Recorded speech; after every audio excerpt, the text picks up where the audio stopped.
Is it finally gonna help you out? Oh no, it still helps them out. It shows that they did nothing. Are you not embarrassed, Blake? The way you put yourself on blast. Be for real, Blake, be for real, real. Get a clue, get a clue, get a clue. Check the context. Are you not tired yet? Be for real, Blake, be for real, real. Yeah. The picture is even clearer. They had no clue what you'd accuse. They prepared for your power play. You tried to knock them out when your gloves came off. Are you not embarrassed, Blake? The way you put yourself on blast. Be for real, Blake, be for real. Thanks, Lisa. Take the context. Are you not tired yet? Be for real, Blake, be for real, real. Ooh, I can't wait until more of your, not even texts come out. Can we just unseal them at least? how did you twist things to your friends you love to dissect his energy? Are you not embarrassed, Blake? The way you put yourself on blast. Be for real, Blake, be for real, real. Get a clue, get a clue, get a clue. Check the context. Are you not tired yet? Be for real, Blake, be for real, real. Yeah, looking forward to that too, Estelle. Issa, are you talking about Carol's deposition and Blake's complaint?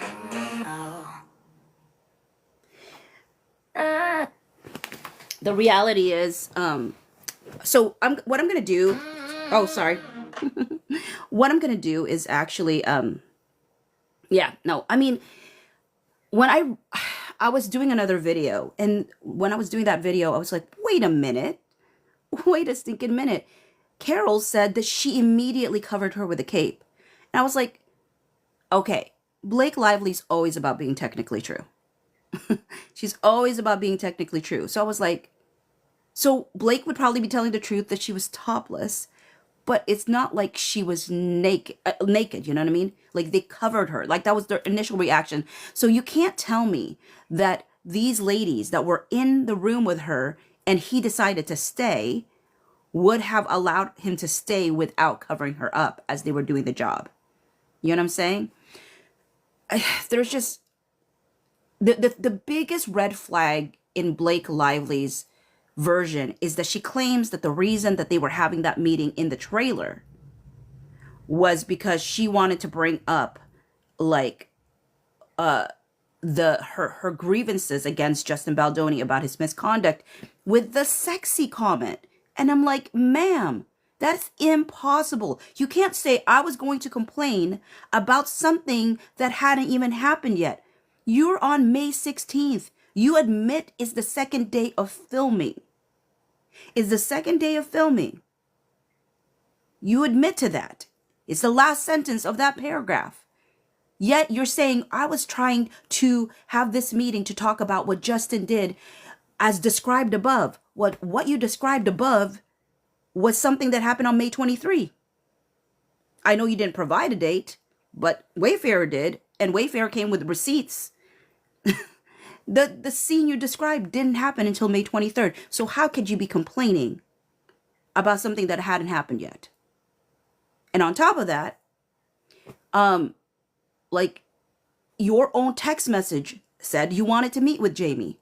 Your own text message said that what the purpose of that meeting was going to be. You can't retroactively change things when there are contemporaneous texts from you saying otherwise. I don't know what mental gymnastics Blake Lively supporters have to go through to dismiss the many inconsistencies in her stories. They have to ask themselves, why does a person who's making accusations leave so little proof of like timelines?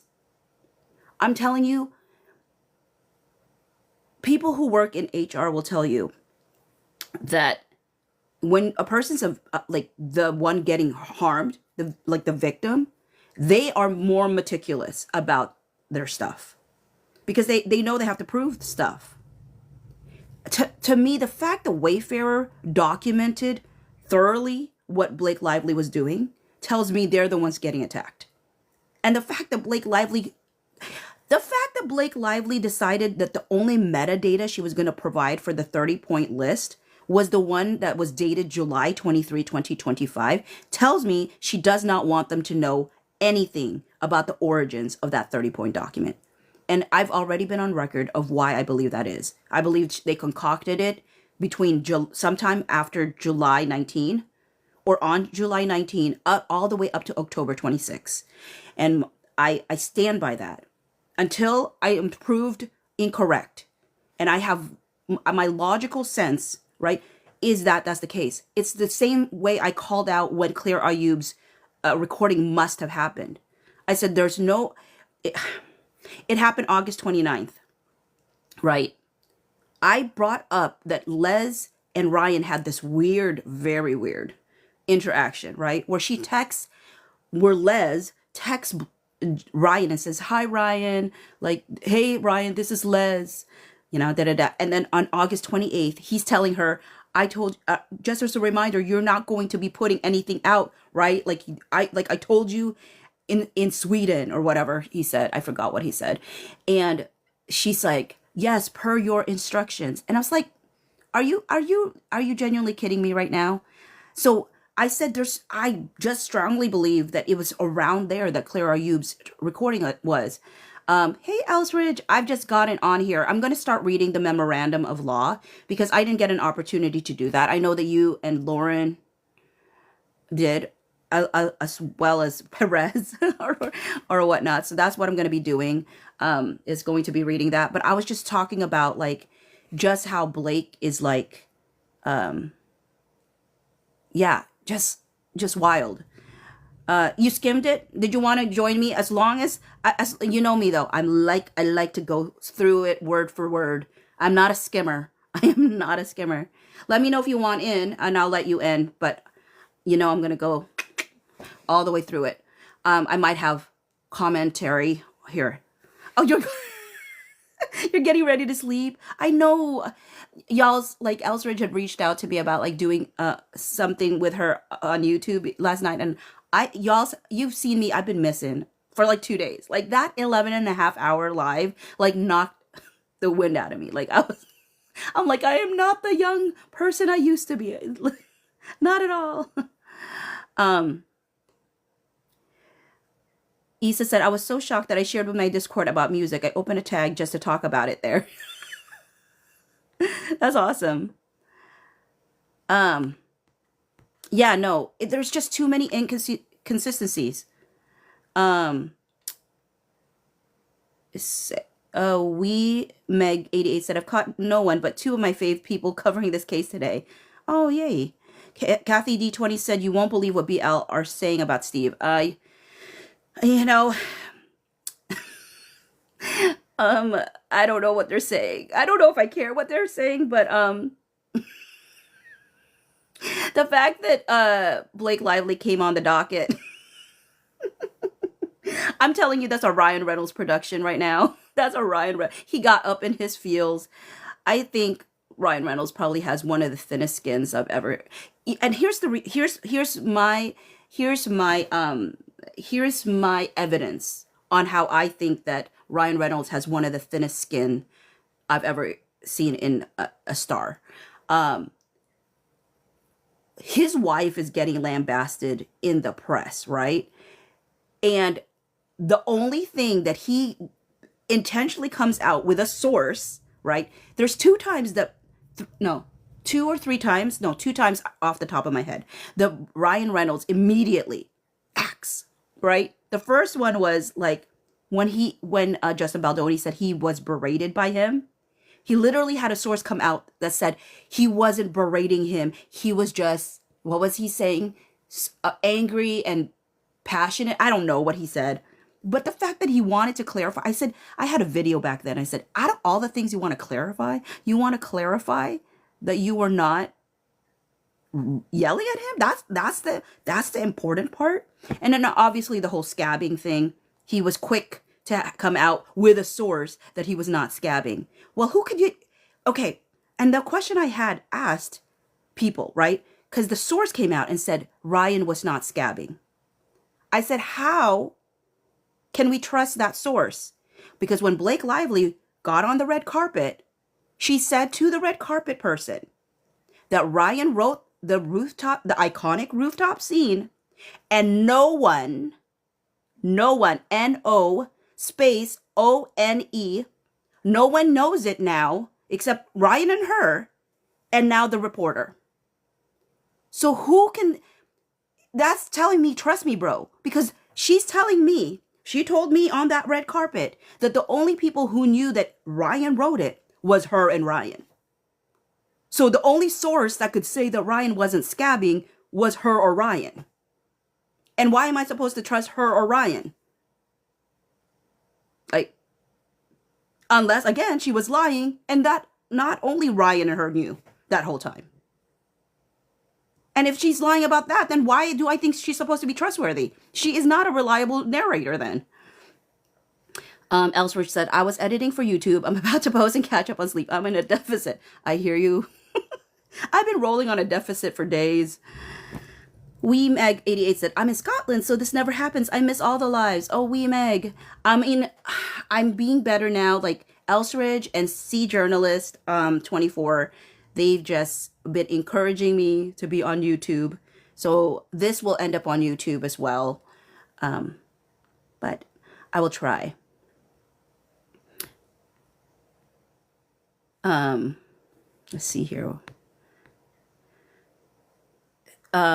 CHYDI said, funny how it's only about the smear campaign instead of SH. Oh my word. That was the thing. I did a video very early on in this process, and that was my observation. I said, what I find very odd about Blake Lively's complaint is she doesn't seem to be very concerned about the SH. She seems to be very concerned about the alleged smear campaign. And so to me, I genuinely feel like the SH was an afterthought. I think she knows the smear campaigns are not illegal, because if smear campaigns were illegal, then politicians wouldn't be using it against each other every 5 seconds during like election season, right? But it is illegal if it is in retaliation of a protected activity. And this is what she is hard pressed to prove to anybody. Like, what is your protected activity, Blake? There is no protected activity you engaged in. When you did the 17-point side agreement, that is not an HR complaint. You went to general counsel. General counsel, that's considered a contract negotiation. That is considered not a complaint, but as chat said, that's control, not complaint, because you get to control your contract. And she said also in lieu of an HR process. So she went directly to general counsel, got to renegotiate her contract. She said it was about the cast and crew. And I'm like, well, how did the cast and crew benefit from what you did in renegotiating your contract? Like, you renegotiating your contract made them wait for like 2 months before they could go back to work after a strike. You were supposed to come back to work in November. You didn't come back until January. So how in the world did you help cast and crew again? I don't know. How is Ryan Reynolds being your representative supposed to help cast and crew out? How come you had no cast and crew come out and talk to Justin? Why were you how did you become the spokesperson? Michelle L said, I can't win with these Blake people, the way they twist these facts. Well, here's what I will say. There are folks that actively twist facts, right? There are some people that are very far off. But I think those that remain on Blake's side really come from a good, I mean, I shouldn't say a good, I can't, I'm too Justin in this sense, okay? I think that there are Blake people that don't follow the case. They just see woman good, man bad. And it makes them bypass looking at the facts of the case. and and the motivation is good, right? Like, because the majority of the time, the person who's claiming to be a victim is a victim. I mean, I don't think it's a bad thing to like believe victims. I believe in believing in victims. However, with Blake Lively, I don't believe that like, based off of her own account, based off of her own complaint, based off of things outside of her, I'm hard pressed to believe she's being like honest. I will say that the way that Blake Lively has done her case is one of the songs that I wrote, right, was technically true. She's technically true. So what she does is she gives you something that did happen, but she removes it of all context. She just strips it of all context. But that context is so important to understand what was happening in that moment. And it is disingenuous, absolutely disingenuous to like not allow that perspective to be represented. Kathy D20 said that poor writer Christy, who is a woman, what they did to her. And even her apology to Christy, she's like, I know you know how hard it is to be a woman in this industry. And I'm like, yeah, she does. Because you literally gave credit to your husband for writing 99% of that like scene.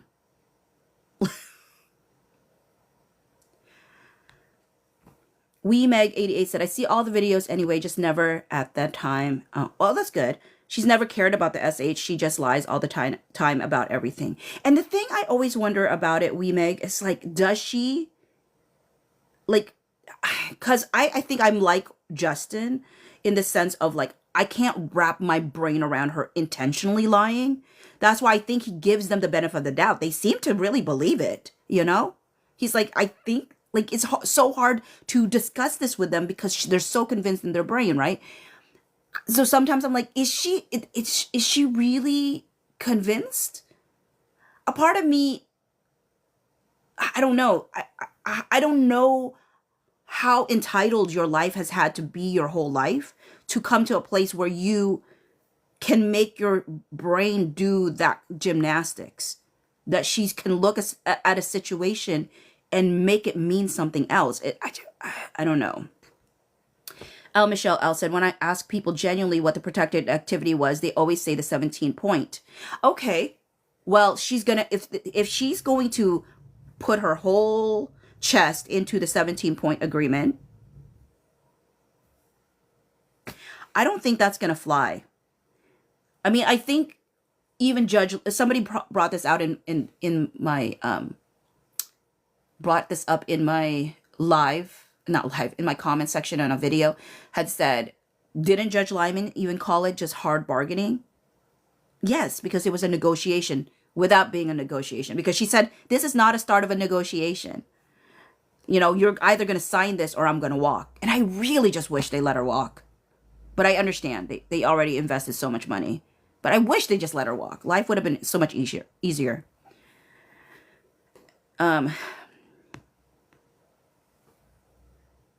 Estelle said, I don't get how she can say she feels uncomfortable or SH yet still want to edit the film. Well, to be fair, Estelle, she was probably only with Justin Baldoni in like the edit room like one day. Because she was supposed to come and then she didn't show up, and then she came one day, I think. And then the next time she stayed for 10 days, she had kicked him out of the room. So she was never in the room with him.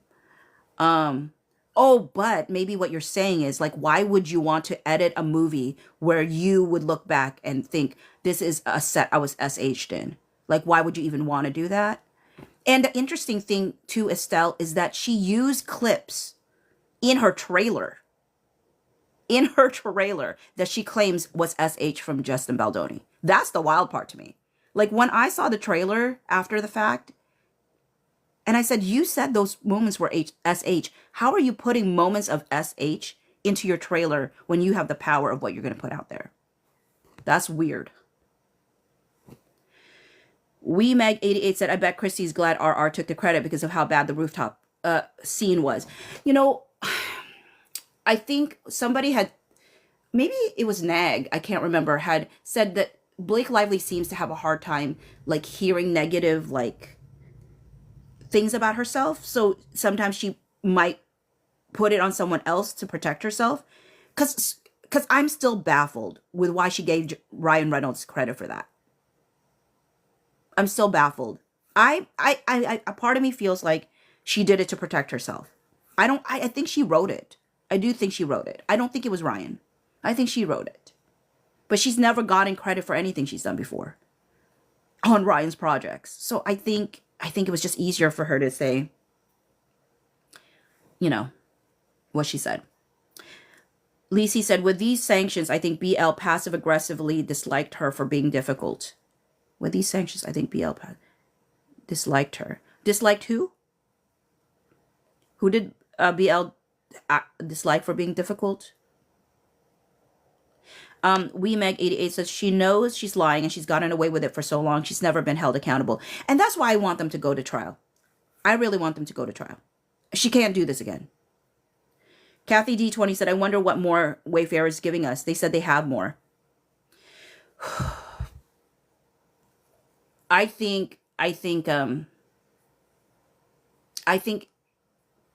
going to, I think it's probably, I mean, if I were to guess, it's probably text messages that Blake Lively sent.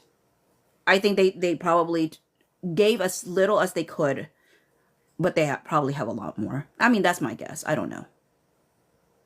Hi, Alice. Mel Snare said, I don't think she wrote it. I mean, then why did she make a big deal? Why was that such a big deal? Why did Taylor Swift need to come in and tell anything if it wasn't her stuff? You know what I mean? Like, and that's the only way that Ryan Reynolds could not be scabbing, is if it was written during the time frame that she said that it was written. Anytime after that, that would not be the possible anymore, if we were even to believe that they didn't scab. Alice said that scene is copy paste from the roof. Shut the front door, Alice. Are you kidding me? Because they talked about how thank you for the gift, Jandel. They talked about how the dance montage, like the dance scene, looks just like Green Lantern. So if it would be wild if there's a rooftop scene that was just like Green Lantern, because then if that's the case, then I do believe it's like Ryan Reynolds, because Ryan Reynolds doesn't have like original content. He does this thing called, thank you Kathy D20 for the gift. He does this thing where he brings in nostalgia. You know, he brings in nostalgia, and he like regurgitates pre-existing stuff and makes people think like, oh, how fun. He's just doing throwbacks, but it's just like, no, he's just using things that people already love to make people think that we love what he's putting out. And maybe that's me just being too snarky. Maybe obviously he's a good business person, I suppose. Ella said, I would implicate RR to make sure some of the fallout is shared. Signed, The Good Wife. Lisi said, I meant her lawyers. They dislike her. More money for her from these ridiculous sanctions. I think also they have to do with their client. I think they just have a bad client. Because they have to do what she wants. I mean, mind you, I'm pretty sure they're trying to advise her, but you got to have a client willing to listen. WeMeg88 said, Wayfarer, I think, and I don't know if it's, actually, I don't even know if it's Blake. I think it's Ryan. WeMeg88 said, a Wayfarer, I think, I sure have seen something on Reddit. Could be confused, though. Oh, wait a minute. Oh, yeah. Yeah. Okay, I just realized what you were responding to. I do think Wayfarer holds back. I do. I think their faith makes them hold back. I mean, because I think it's just really like, as if they can accomplish getting their name cleared without bringing out into the open everything that probably Blake Lively did, is preferred, because it's already bad. I mean, you know. And the thing is, honestly, what Blake Lively did, she could have reframed it way better than she did. Like, yeah, sure, I took the movie, but woman empowerment or whatever. I don't know. I think what left a bad taste in people's mouth is how she accused them of SH. They're like, you could have just said I took over a movie and people would have been less upset at you. Because you could have chalked it up to misogyny and how hard it is to have a shot in Hollywood, and this was really a movie made for women, and how Colleen Hoover had your back and all these women had your back, and he seemed to be a misogynist who did not want to give you a chance, da da da da. And I think actually, to be honest, when you look at the August 8th article from Daily Mail that Leslie and them put out, well, not Leslie and them, because Leslie actually told James Fatushka that she thought he was mean for the article. So I don't think, now that I think about it, I don't know if Leslie did put that particular one out. I think it came from Colleen Hoover's camp. Dapple Gray Manor actually used to say that to me. And because she's like, look at the quotes. It feels like that's coming from Colleen Hoover's camp. And I think she might be right. But yeah, so who knows? But that push for like, the original push was him just being a misogynist who didn't let the women have a voice in the movie. They could have just continued to harp on that. To switcheroo there was like unnecessary. L. Michelle L said RR is one-dimensional. If he hadn't stolen Deadpool, what would his career really be? He doesn't have anything else. Memo. You know what? I realize he doesn't, L. Michelle, because I was trying to remember the movies that he's put out, and I'm like, why can't I remember anything that I actually enjoy? I was like, what convinced me that I liked Ryan Reynolds back in the day? Because I could not name a movie he was in that I enjoyed, except for The Proposal. The Proposal and Just Friends. Those two things. So I was like, how in the world does Ryan Reynolds have a longer like resume than Blake Lively? But I've pretty much only found 2 movies memorable enough to remember, which is the same as how many I remember for Blake Lively. For Blake Lively, I know I liked Age of Adeline and another. No, not another. I never watched another Simple Favor, but the original A Simple Favor. We Meg 88 said not snarky enough about RR. Alice said, I'm not sure. Let me look it up at the rooftop scene. It was just speculation. Oh, okay. So it's not necessarily, yeah, please fact check that, because I love people who fact check. Alice said, I think the repeated motions for sanctions is to appease their client in lieu of an MSJ filing. I think so too. I agree with that. Because even if filed on Wayfair affirmative claims, it would have been arduous. Yeah. Kathy D20 said, what gets me is that BL people thinking BL is not running her own. I'm really like, what that do they really think that she's not running her own PR? That is the wildest. That's the wildest. That now that's mental gymnastic at its best. Alice says there is a saying, how a man treats his wife says a lot about him. True. All right, y'all. So I'm going to read this memorandum of law. So I might not necessarily read people's comments the way I have been. Because unless I look up, because I read the 56.1 document with folks, along with like Elsridge and Raven and Carol, but I didn't get to read the memorandum of law. So, this video is really for folks that are like me, that like to read all the way through. I am not a person that likes to skip around. Now, mind you, I might get sidetracked and talk about things, but I want to read all the way through. Issa said, just watch an egg video. She said the last filing is a temper tantrum. Yeah. C2353 said, been waiting for this. We Meg 88 said, discussion time is over, kids, and the teacher is now speaking. All right, so let's see what it says. So we're going to start on page 13 of 73 because the rest are like table of contents, all that stuff. This is document 960, filed on November 13. Introduction. Blake Lively, an immensely powerful A-list actor, agreed to act in a film adaptation of It Ends With Us, a book with themes of sex and domestic violence. During the initial stages of filming, she voiced objections to certain on-the-set behavior she did not like. That behavior, involving no more than miscommunications and awkward comments, falls well below the threshold for any claim of sexual harassment or other legal wrong. especially in the context of collaborating to make a sensual and provocative sexually charged film. Regardless, Lively's concerns were heard and fully accommodated. It is undisputed that whatever she claimed to have experienced ceased.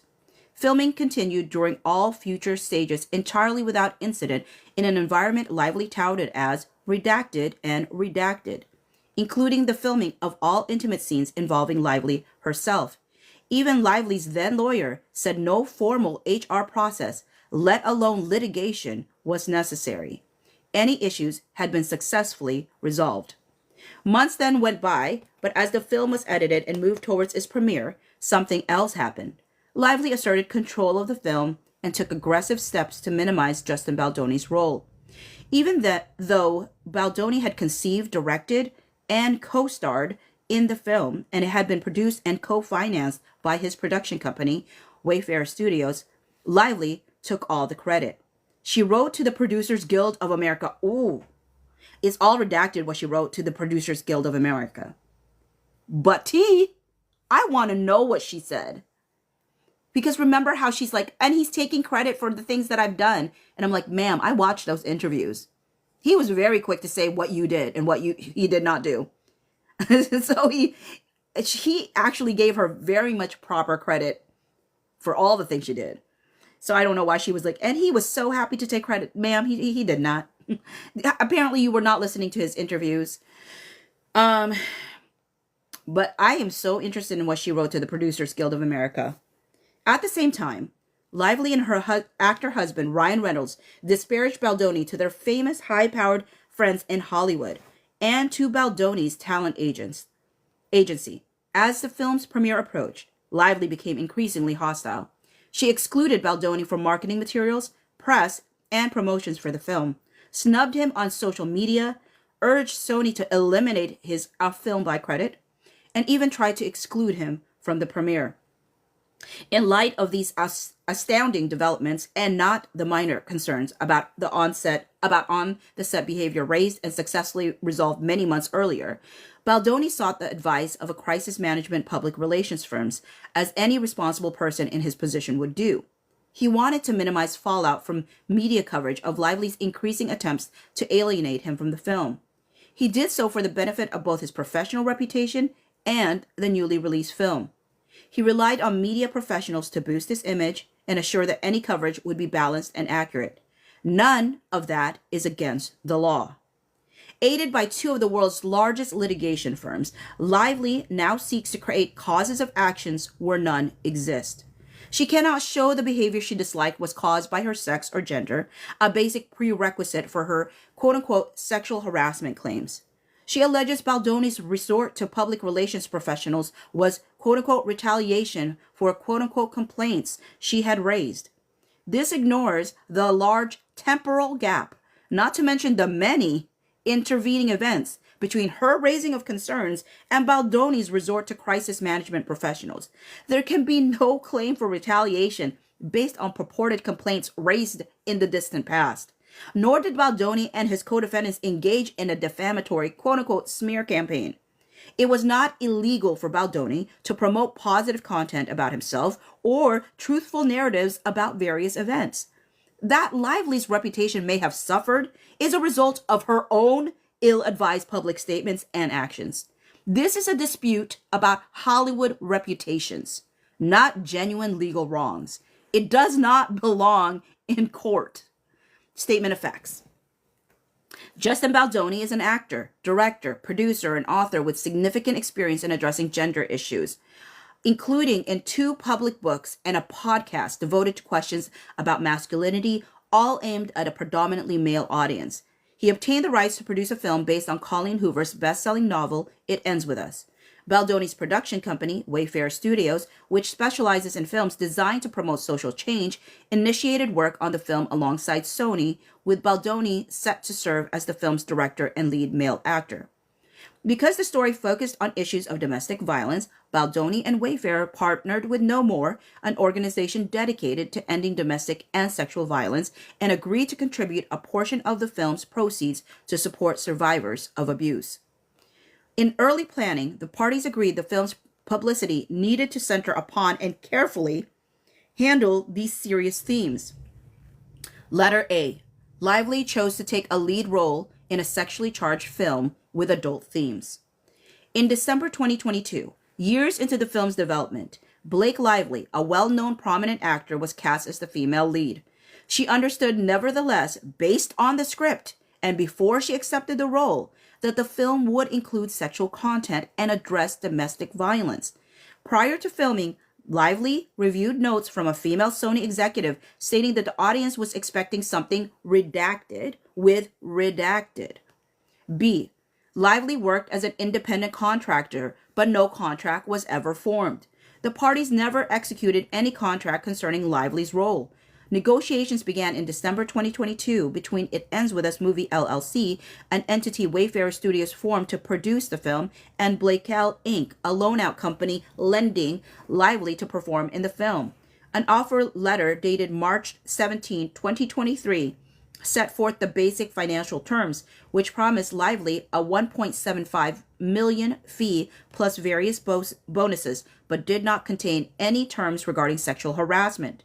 The parties also worked toward a separate long-form agreement to include other material terms. IEWM's obligation under the offer letter were expressly subject to a condition precedent, namely full execution of an agreement in a form reasonably acceptable to all parties. IEWUM's counsel circulated a draft of the anticipated long-form agreement between IEWUM and Blakell Inc., the actor loan-out agreement, in May 2023. The draft stated conditions precedent, including full execution of the agreement and receipt of an executed document known as an inducement.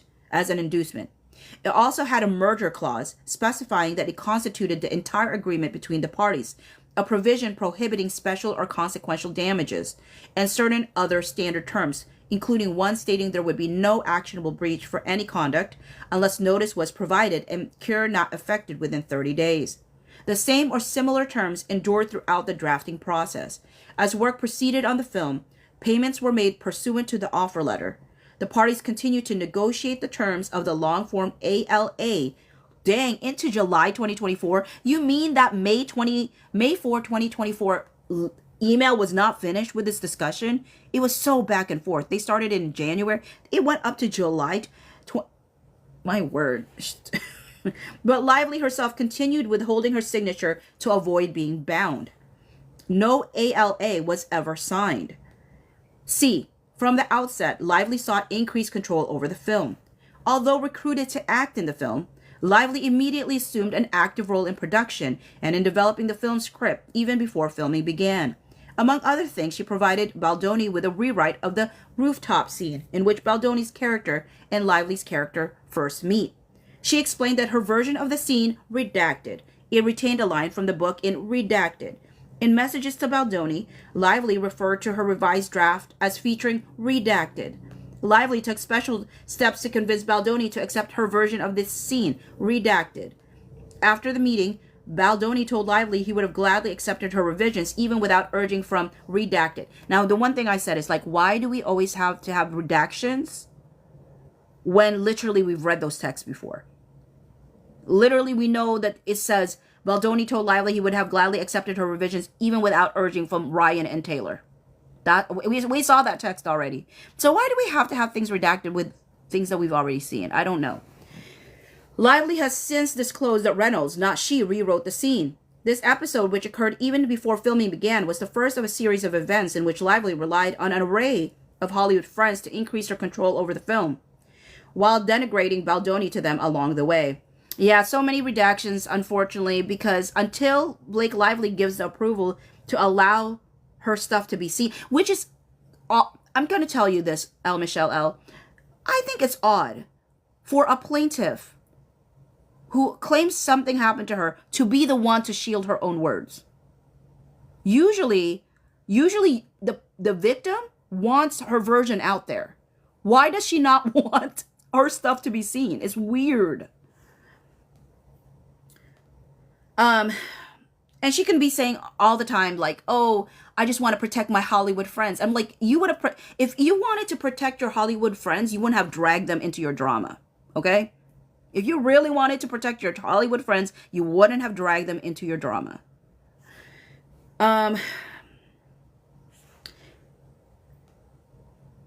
Before filming began, Kathy D20, when she does the reply, she will have to show what she has unless it will all be redacted. I mean, she has, if she fights on redacting it, she has to like explicitly state why it should stay redacted. And that will still give us some information. And there's no guarantee that the judge would be like, that makes sense. He'd probably be like, no, just unredacted, because there's no good reason to keep that redacted. I mean, he said so even in like a ruling that he had. Okay, so let me reread the last paragraph I read. This episode, which occurred even before filming began, was the first of a series of events in which Lively relied on an array of Hollywood friends to increase her control over the film while denigrating Baldoni to them along the way. Before filming began, Lively took additional steps to influence the direction of and take control of the film. At her request, Wayfarer abandoned plans to film the movie in Boston, where the novel takes place, and relocated the set to New Jersey, near Lively's home. Wayfarer also agreed to change the start date and schedule to accommodate Lively's other professional and personal commitments.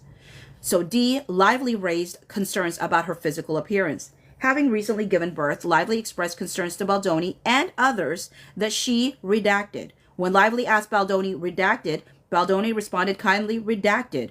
Meanwhile, Lively raised the same concerns to her agent, noting redacted. Lively's communications reflect her frank awareness that the film was intended to achieve a certain sexualized imagery. She told her agent, redacted. Lively was equally frank with Baldoni, redacted. She added, redacted. E, Wayfarer, IEWUM, and Baldoni took steps to create a safe set. Wayfarer had a set of industry standard policies and procedures in place to prevent harassment, discrimination, and retaliation. Its employee handbook expressly prohibits such conduct and encourages employees to report violations. To enforce these procedures, Wayfarer had an HR department with dedicated staff. Prior to filming, IEWUM held an anti-discrimination training administered by an outside law firm. IEWUM also included a worker safety hotline on its daily call sheets. Lively benefited from other protections as well. The offer letter provided that she would not perform any nudity simulated. They wrote stimulated sex. It should be simulated. Stimulated is a very different word. Nudity should be simulated sex without her prior written consent and without negotiation and execution of a formal nudity writer. In April 2023, before filming began, IEWUM hired Elizabeth Talbot. This is where both of my worlds. So anybody who knows me knows that I started my content on TikTok originally with Lucilla content, which is Luke Newton and Nicola Coughlan from Bridgerton season 3, who were the leads that played Penelope and Colin. Elizabeth Talbot is the one that would have worked with them, I believe, because she's with Bridgerton. To serve as the intimacy coordinator for the film, Lively was given the opportunity to meet with Talbot a month before filming began, but declined. Before shooting began, Talbot considered the content of anticipated intimate scenes and suggested details and clarifications. She also spoke with Lively about Lively's boundaries. When Lively expressed reservations about intimate scenes, Baldoni volunteered to keep the focus on his own body so that scenes could be redacted. Prior to shooting, Lively and Baldoni were both provided with nudity writers detailing their consent and boundaries concerning intimate scenes. F. In the first phase of filming, Lively did not film any intimate scenes, but voiced objections to certain behavior. Filming began on the set in New Jersey on May 15, 2023. It stopped on June 14, 2023, due to strikes by the Writers Guild of America and SAG-AFTRA. None of Lively's intimate scenes were rehearsed or filmed during this period. However, all the incidents Lively now characterizes as compromising a hostile work environment occurred prior to or during this first phase of filming. Lively's stated concerns, even if accepted as true, all involve incidents of relatively low level or innocuous behavior that, considered separately or together, fall far short of actionable discrimination or sexual harassment. For instance, Lively claims Baldoni described his genitalia in their first meeting before she had agreed to join the film. This is a hyperbolic lawyer spin on what really happened. Redacted. Such a statement is obviously not justification to bring any claim in court. Indeed, Lively herself seemed unfazed. She had raised the subject, did not complain to anyone at the time, and after the meeting, her husband sent Baldoni an effusive message saying redacted. I wonder if they put the redacted part being the perineum or whatever he had said. Perineum? Oh, gosh, I don't know how to say it. Anyways, Lively also accuses Baldoni of fat shaming. This allegation is based on a single instance in which Baldoni, who had chronic back problems and anticipated a scene in which he would have to lift Lively up, privately asked a physical trainer he had consulted with, who also trained Lively, about her weight. He did so discreetly outside the workplace and outside Lively's hearing. But even if this inquiry was, as Lively now portrays it, a sly criticism, any petty slight that might have arisen when the trainer, on his own initiative, repeated the comment to Lively is simply too trivial to constitute sexual harassment. Lively further accuses Baldoni of adding gratuitous sexual content to the script before filming began. Ella, was it a vasectomy conversation? No, it was circumcision. That's it's stated in the 56.1 statement that it was circumcision. The evidence shows, however, that the scenes were redacted to align with the explicit female-authored book on which the film was based. Baldoni asked the female intimacy coordinator to review them with Lively. To the extent Lively objected, scenes were revised or removed. Moreover, Lively herself rewrote other scenes to boost their sexual vibe. Lively claims Baldoni improperly used the word sexy to refer to her wardrobe on one occasion, and to that of another actor on another occasion, and that at one point he complimented Lively's own personal low-cut outfit. Such passing, sporadic comments, while perhaps ill-advised, are not outrageously offensive in an environment where professionals are working closely together to make a deliberately sexually charged film. Lively also asserts that Baldoni at times alluded to his own sexual and marital experiences. Again, such exchanges are hardly surprising given that Lively and Baldoni were collaborating and communicating daily about how to best to portray various adult and marital themes. Lively also claims Jamie Heath, Wayfarer's CEO and one of the film's producers, momentarily glanced at her naked upper body after she permitted him to come into her trailer while she was having body makeup removed. Lively says she instructed Heath not to look at her, but at some point during their brief conversation, redacted. Whatever fleeting mishap may or may not have occurred, it is being characterized as sinister only in retrospect. At that time, Lively said, "I know you weren't trying to cop a look." Lively also objected to being shown a video image relating to Heath's wife home birth, incorrectly believing it was pornography, redacted. The film includes an important scene between Lively and Baldoni's characters surrounding the birth of their child, and Baldoni and Lively had discussed the scene before Heath shared the video image. Lively includes an assortment of other objections in her complaint, including that she contracted COVID on set, that after Lively told Baldoni she had never seen pornography, he shared that fact with others. That at one point Baldoni shared a personal story about being pushed past his own consent boundaries, an experience he has discussed publicly, including in his published books. And sorry, this still cracks me up. I'm sorry.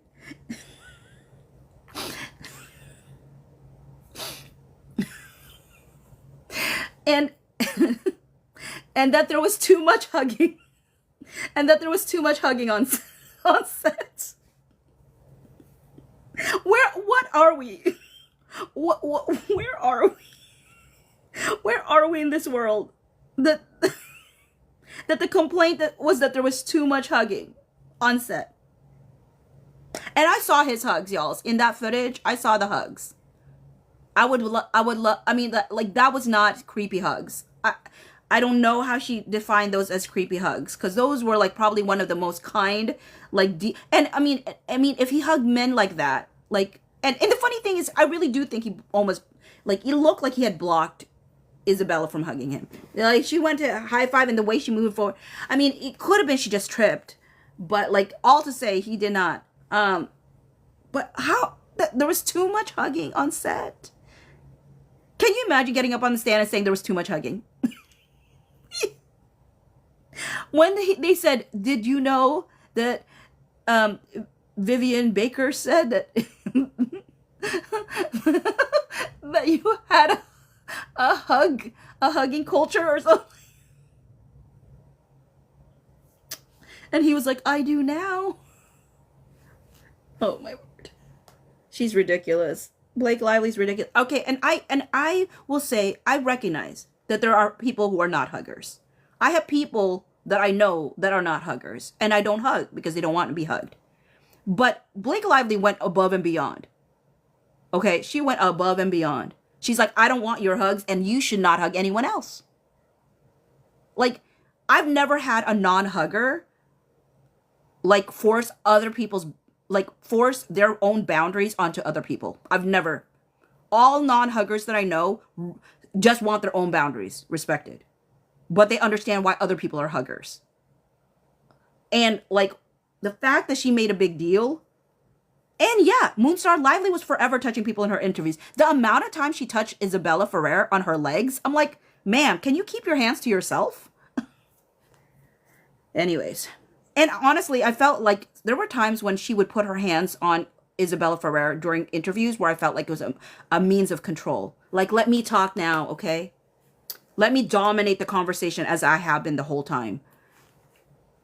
G. Lively's objections were addressed before and during the filming hiatus. This is what I was saying in my video to someone who was like, you know, making it sound like Justin Baldoni did not take it seriously. And I said, look, May 25, she calls out because she says she got COVID. They offered to test her. She declined. By May 26, she calls Ange and she claims that she wanted to make an HR complaint. If we were to believe that's even the case or whatever, which that is not what Wayfair said that Sony told them, right? They get called by Sony on May 29th. Justin reaches out by May 30. She comes back on June 1st. She writes this effusive text message to him on June 11. Nothing else happens during any of the only thing that I could find that would fall under this June timeframe was the picket thing when they were trying to get her back on set. And she didn't come back because she had already planned to leave with Ryan or had already left with Ryan to Europe. It just doesn't make sense timeline-wise. And I do 100% believe that she actively chose to not provide dates because people would be saying, so all of these happened within 2 days? Like the bulk of the majority of the things that you claim happened in 2 days and he addressed it within the 1 day. Like if they got told May 29th by Sony, he reached out by May 30th. That's not a person that's not concerned. That's not a person that's dismissive. That's a person that's quickly responsive. Anyways, G. Lively's objections were addressed before and during the filming hiatus. Although Lively's description of events is disputed, what is undisputed is that Lively's objections were resolved as soon as they were raised. Lively chose not to file any formal complaint, instead redacted. Consistent with that approach, after Lively and her husband chastised Baldoni for inquiring about her weight, the issue did not recur. Lively objected to certain sex scenes and Baldoni revised or eliminated them accordingly.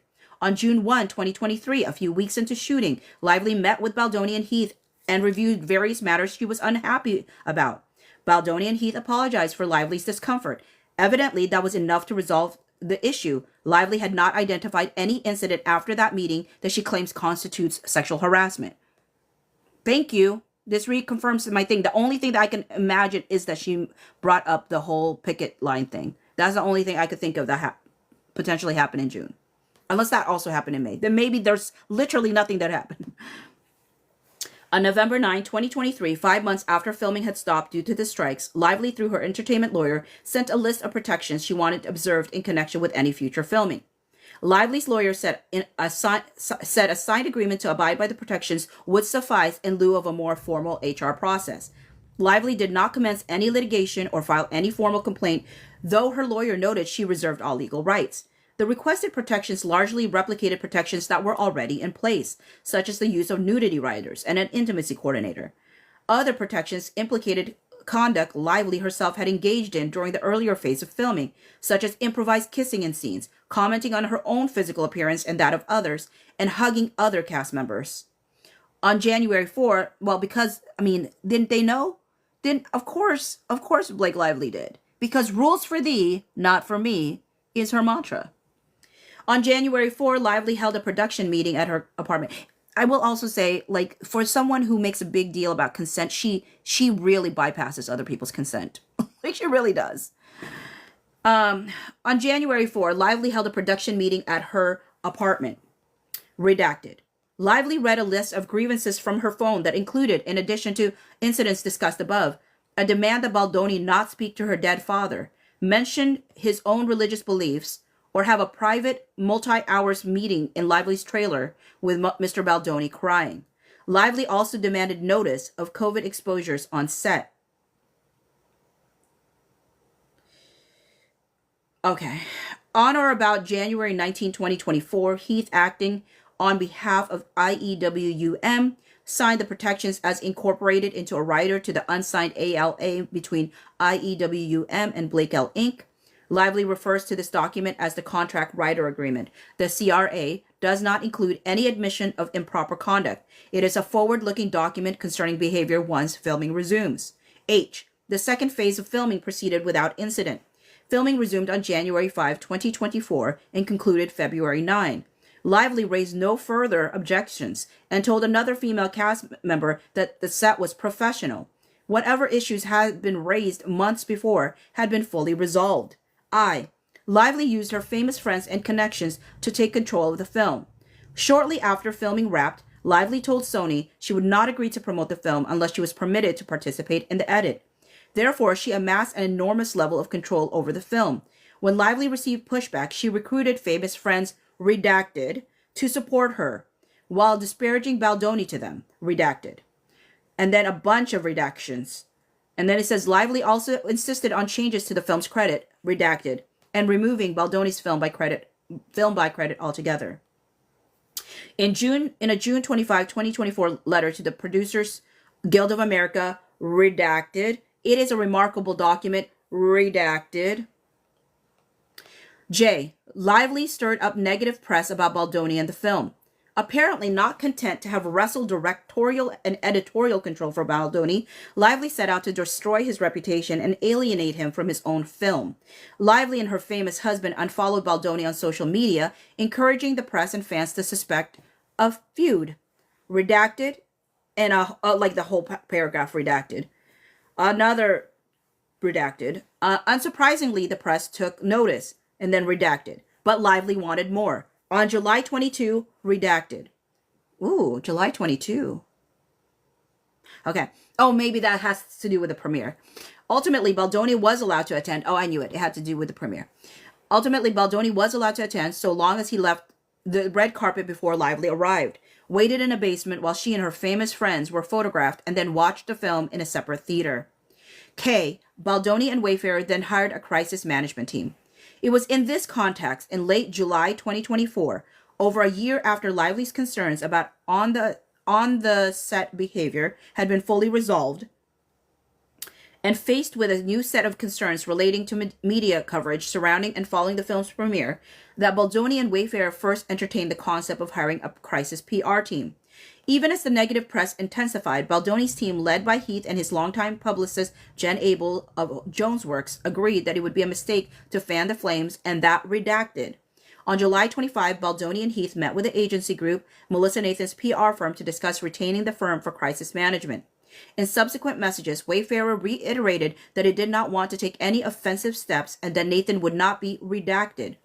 On August 2, 2024, tags circulated the scenario planning document that had been the subject of much of Lively's ire. As the title suggests, the document simply laid out a menu of possible options. It was not an agreed-upon plan of action. Immediately after the premiere, numerous outlets published stories about the feud between Lively and Baldoni. This was in part prompted, redacted. Baldoni's PR team, led by Abel, Nathan, and Tag, distributed positive information and stories about Baldoni, and work to mitigate or minimize negative ones, standard operating procedure for PR professionals. Baldoni himself made numerous positive public statements about Lively, as I've said and been on record about. If you were just to base everything off of what Justin Baldoni said publicly about Blake Lively, she would not have a case. There was not one time that he said an ill word publicly about Blake Lively. That's why I thought she was doing a smear campaign on him back in August, because I was like, why is he not defending himself? And he's saying all these nice things about her. Like, why doesn't he defend himself? Because I was seeing the things that were being said about him. And so I was very confused at that time. And so to me, if she would be hard pressed if she just based it off of the things that he said publicly. Now, I said we didn't know what he was feeling behind the scenes. We didn't know that he thought that he felt a particular way because of how she took over the film. We had no clue. Tell me, did anybody here have a clue that was happening? There was rumors, and that was all it was, rumors. But Justin did his best to squash those rumors with the way he talked about Blake. And that's why when I wrote the song Be For Real, I said, are you not embarrassed, Blake, the way you put yourself on blast? Be for real. Because at the end of the day, that's what happened. She put herself on blast. Because Justin was trying to protect her image as well. Not only his image, but her image. Because nobody had to be the wiser that she was horrible, wretched behind the scenes. Nobody needed to know. But she insisted. She insisted. She was like, no, don't make me look good to the public. Let me make sure they absolutely know I'm a horrible person. That was her doing, not his. Because if she just let things lie, if she just let things be, I would be over here thinking like none the wiser. I did think he was getting attacked in August, but at the same time, I was like, no. I mean, he's saying nice things about her. What am I supposed to think? You know? He was willing to say her name. I thought she was doing a smear campaign on him because of just the way she talked about him. Exactly, when she kept calling him the director rather than his name. Ma'am, he was not only the director, he was your co-star. So that's why I thought she was just had meanness in the way she's talked about him. And the fact that he was never in any of those interviews. So all to say, like, but if I was just to base it off of what Justin Baldoni said, no, I would have never known that she was a horrible person. She made sure that I found out through this lawsuit. She's like, I insist. Let me put myself on blast. I insist. Let me show the world that I am a horrible individual when it comes to this thing. And it didn't even have to be horrible. Like, honestly, she could have made a good case at why she did what she did. But she had to go a different route. Like, I don't know. Sometimes somebody said, your op is your husband. A part of me is like, I think Ryan Reynolds screwed over his wife. I do. I still do to this day. Now, it does not, I'm not absolving like Blake Lively of her own actions. But I feel like somebody in my comment section, I wrote a song called Fire and Gasoline based off of this person's comment to me where they said she's fire and he's gasoline. And I totally believe that. I 100% believe that, like, would this have escalated to this level if it was not for Ryan Reynolds' ego getting involved with Blake Lively's, like, feelings about things? I don't know. I'm not convinced that didn't play a part in it. On August 7th, Abel told Nathan she was still waiting on a green light from Heath to put the social combat plan into motion. Okay, y'all, sorry. I just realized I only have like 39%, which could be a lot, but I don't trust that. I'm just gonna, hold on. I'm gonna put up, as I'm plugging this in. Okay. And I'm back.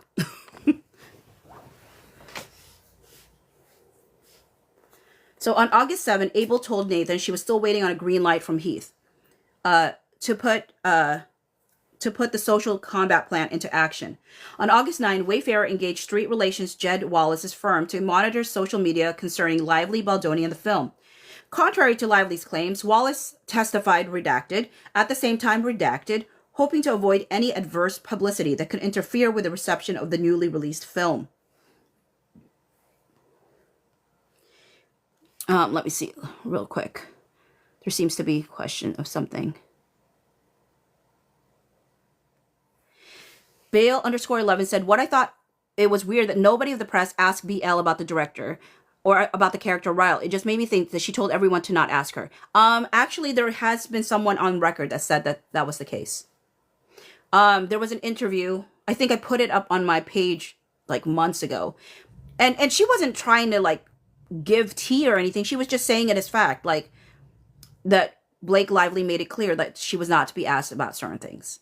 So that's why that's why it was different when the rest of the cast did their own interviews.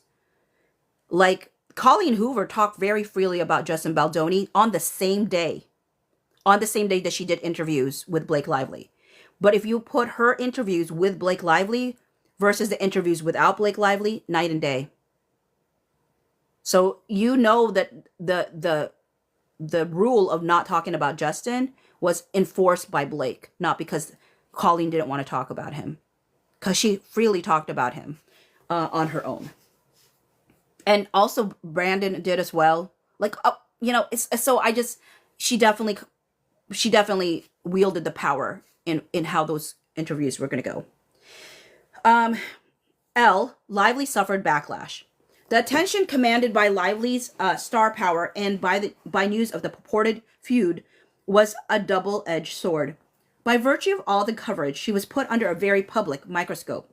In August 2024, she experienced a massive outpouring of negative sentiment, but the undisputed evidence shows Lively's own missteps were a significant driver of that response. Several press outlets picked up, for example, on Lively's decision to cross-promote a serious film about domestic violence with, among other things, her husband's summer superhero blockbuster, as well as her own hair care and beverage products. Lively privately redacted. Lively also came under fire for past missteps, including redacted. Lively does not dispute that any of these events actually occurred. She merely insinuates that defendants had a role in bringing them to light. I will say too that one of the most powerful things that the Wayfarer parties, I think, could have done and have done is bring up the point that the New York Times wrote an article about the tone deafness of Blake Lively during that. And they said, is the New York Times claiming that their own article is part of a smear campaign? Because right now, Blake Lively has never defined what a smear campaign is, except a smear campaign is equal to anything that makes me look bad. And that's not enough. That's not enough. The evidence does not support her headline claims. After months of scorched earth discovery, backed up by a pounding drumbeat of almost daily emotions to compel, Lively has been unable to identify any instance in which defendants distributed or promoted any false story about her. Even after subpoenaing dozens, you're being generous by saying dozens of content creators, 107 content creators, according to their own filing, according to Blake's own filing. And at that time, they said 107 at the time. So that they weren't even saying that was going to be the end. So who knew if they were going to do more than the 107 content creators? We never heard about it again. But the fact that they said at this time or something like that, like, what do you mean? You're going to do more? Like, calm down. Her interrogatory response, summarizing the evidence of what she described as a highly orchestrated smear campaign, reveals a surprising truth. What Lively primarily objects to is Baldoni's effort to defend himself, whether by promoting positive stories or trying to suppress negative ones. But that is not retaliation, indeed redacted. No, that's okay. AISLEE and EIRE. I'm trying to remember how I would say your name. But I do sleep. I slept for 4 hours. And also Ashleen. Okay, Ashleen. Because I think you told me before and then I forgot. Yeah, I did sleep for like 4 hours, which is more than I've slept in the last 3 days. So, not collectively, but the other 3 days I've been like sleeping 3 hours. So I think this is longer for me. What was my point? I got lost in my own sauce here. I don't know what I was saying. I should sometimes not look at comments because I get distracted by myself because I have a little bit of a squirrel mind. Okay, even when certain defendants contacted the press about Lively in August 2024, their efforts were far from the sophisticated internet takedown Lively touted in the press. The few instances in which the evidence suggests any defendant spoke to the press about Lively all involved truthful references to her actual conduct or to that of her husband or the sharing of opinions about that conduct. Redacted. Yes. Oh, I was about to say, there's been this big hullabaloo about the Exhibit 55, which was Lively's interrogatories, where she ended up listing like 10 articles, 17 content creator like posts, and then 3 from Sage Steele, which is like an influencer based thing. So it's collectively 30 items. This was their big, this is their big moment to drop something. And her people are like having a field day. Oh my word, this is so amazing. This is proof of a smear campaign. Why don't you read the articles? How is it a smear campaign when one of the articles you're putting in has anti-Justin sentiment in it? How in there is more corroboration between the statement she wrote on the statement that both her and Ryan wrote on August 12th, what Colleen Hoover texted Justin Baldoni on August 15th, and what Brandon put on his Instagram on August 20th. There is more corroboration, there's more coordination of messaging in those 3 things than every single article that they put out in this Exhibit 55. The problem I have sometimes is people are so enamored by the narrative that they don't bother to just read the article. And I would say to people, read the articles that they're referring to and ask yourself, would you have thought that this was anything inflammatory? They were either neutral articles, meaning like it didn't look bad for either side, or it looked bad for Justin, or it looked good for Blake. And even the one that may have not looked the greatest for Blake was like Daily Mail. And how many people take Daily Mail seriously? You know what I'm saying? It wasn't one of it wasn't the New York Times trying to run your name through the ground. Justin didn't do some veil of a CRD to allow someone to do a hit piece on her. You know what I mean? So I don't understand. I feel like she has more proof of doing stuff like that than. But anyways, my point being, like, they're having a field day apparently about Exhibit 55, and I feel like for this long, that is your biggest evidence. That honestly, you think that's the smoking gun? Those articles. Folks are in a worse spot than I thought if they're so hungry to believe Exhibit 55 is like this smoking gun, because it is far from it. Lively has also long claimed defendants used a network of bots to bring her down. Apparently we're all bots. Remember when they tried to put out that Twitter, like that article on Twitter, they're like 80% of Justin Baldoni's support is fake. What's 55 again? Just got here. Mac Attack _7. It is the third response to interrogatories that Blake Lively did, in which she listed off 10 articles, 17 posts from social media, and like 3 things from an influencer called Sage Steele, who's also, I think, a reporter or ish person, and tried to say that this is proof of a smear campaign. And I was like, this is sad. If this is your best evidence after this long, this is very sad for her, not for Justin Baldoni's supporters. Kathy D20 said, but Julie says it's 100% proof of smear now. I'm sorry. I blocked Julie a long time ago, only because I can't. Now, like I said, I like people who deal with reality. And I'm not saying that I don't. She can believe it's 100% proof of smear. That's a big number, 100%. I think there's one that was probably the worst in the list for them, which was the Daily Mail one. But that is one instance does not create a pattern. And the reason it's so interesting with Blake Lively is she has a pattern. She 100% has a pattern. And that's why I was able to know, like, that's why I was so excited when I read that in the 56.1 statement, right? when they said that it was a circumcision that he had talked about. Because I knew if Blake Lively is saying like he described his genitalia, knowing her MO, what innocuous, benign thing would she twist into something sinister to say that he was describing his genitalia? I said, it's either got to be a vasectomy or a circumcision.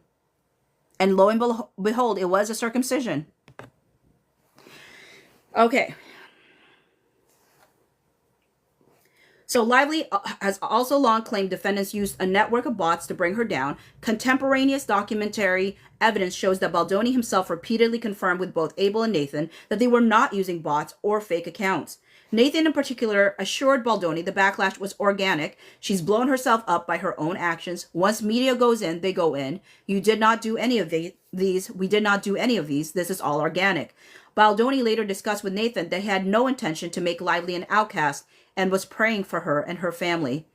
I mean, again, I want to always remind people that these are text messages that they never thought would see the light of day. So anybody who would say like, oh, they're just saying those things because, you know, they're trying to make us think. No, they did not know that they were going to have their privacy invaded and that they would have to reveal these texts. So when Justin says, I don't want Lively to become an outcast, or I don't want Blake to be an outcast, I'm praying for her family. That's sometimes the only thing I can do. That's not him putting on a show for his quote unquote image. This was literally text messages he never thought would see the light of day. I need people to understand that. The things that they're suddenly exposing to the world about his inner thoughts, those are things that he never thought would see the light of day. And even in the worst of the way she treated him, he's out there trying to pray for her for his own sanity. And I don't mean it in like the condescending way that sometimes people are like, I'll pray for you. That's not the sentiment that Justin Baldoni. It's not a snidey, I'll pray for you. It's like literally like, she's done this. It's hard. The only thing I can do is pray for her. You know? Because, I mean, it's like, and I think that Blake is probably upset that she couldn't find, even at the most mad that Justin was at, that she didn't disparage her. That if anything, the text messages you see from him is saying, but I never said anything bad about her. I never said anything mean about her publicly, you know? And people would be like, oh, but publicly, behind the scenes though. And it's like, he has a right to his private thoughts. He has the right to his private thoughts to have those conversations with his friends and family. He has that right. But again, she put herself on blast. He never outed her horrible actions. She did. She forced that hand. And so I don't understand.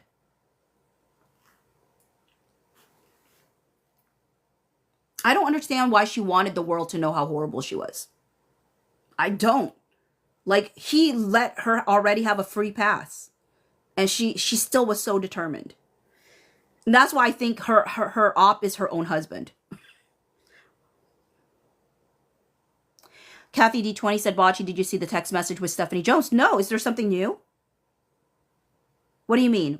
The text with Stephanie Jones. Is there something that just came out? Please tell me a docket number and I will look at it.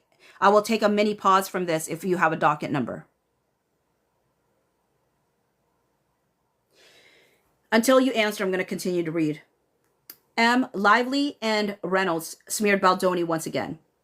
Ironically, Lively's cry that Baldoni tried to bury her more accurately describes her own efforts to tar him. I agree.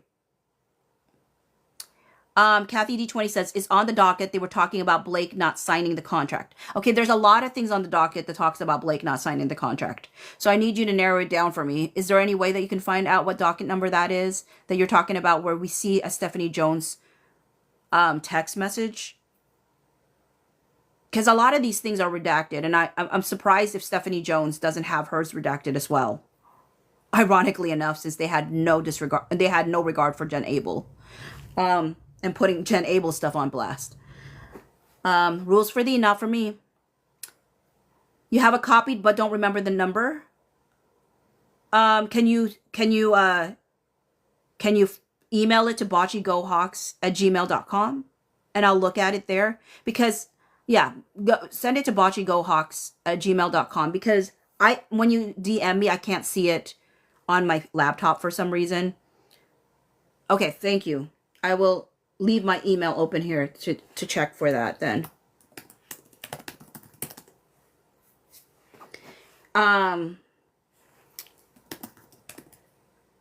And as y'all know, I really like to fact check. So hopefully whatever you send me, it's clear that it's clear that it's from the docket and not something that just like, remember those fake HR complaints that went around?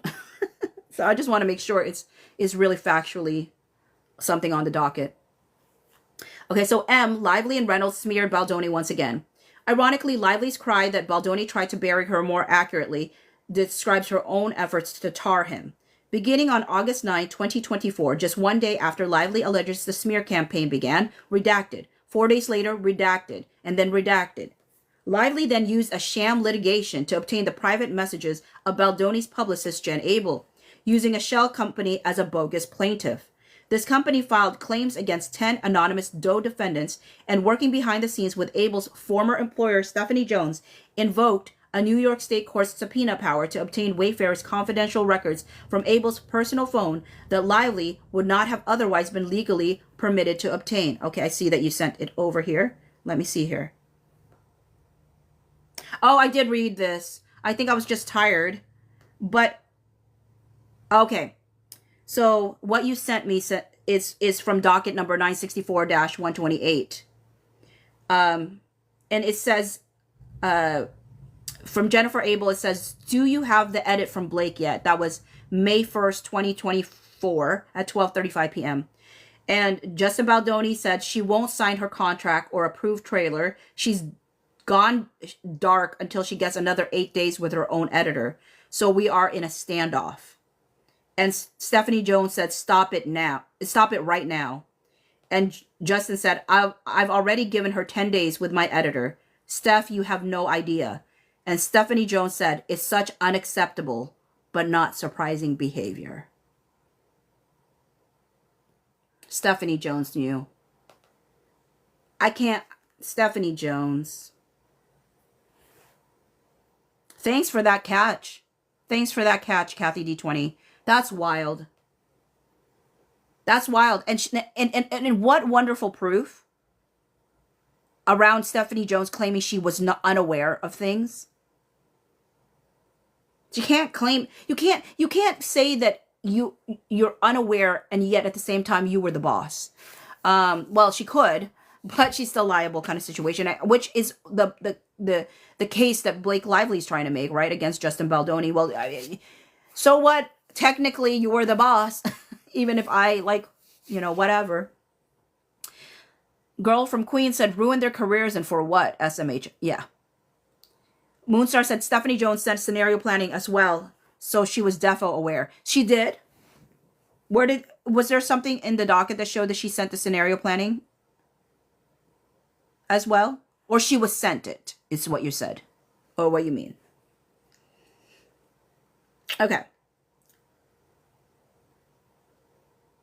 On December 21, 2024, the New York Times published a 4,000-word article entitled "We Can Bury Anyone Inside a Hollywood Smear Machine" that relied on the documents Lively had obtained through the sham lawsuit, as well as an administrative complaint she filed the day prior.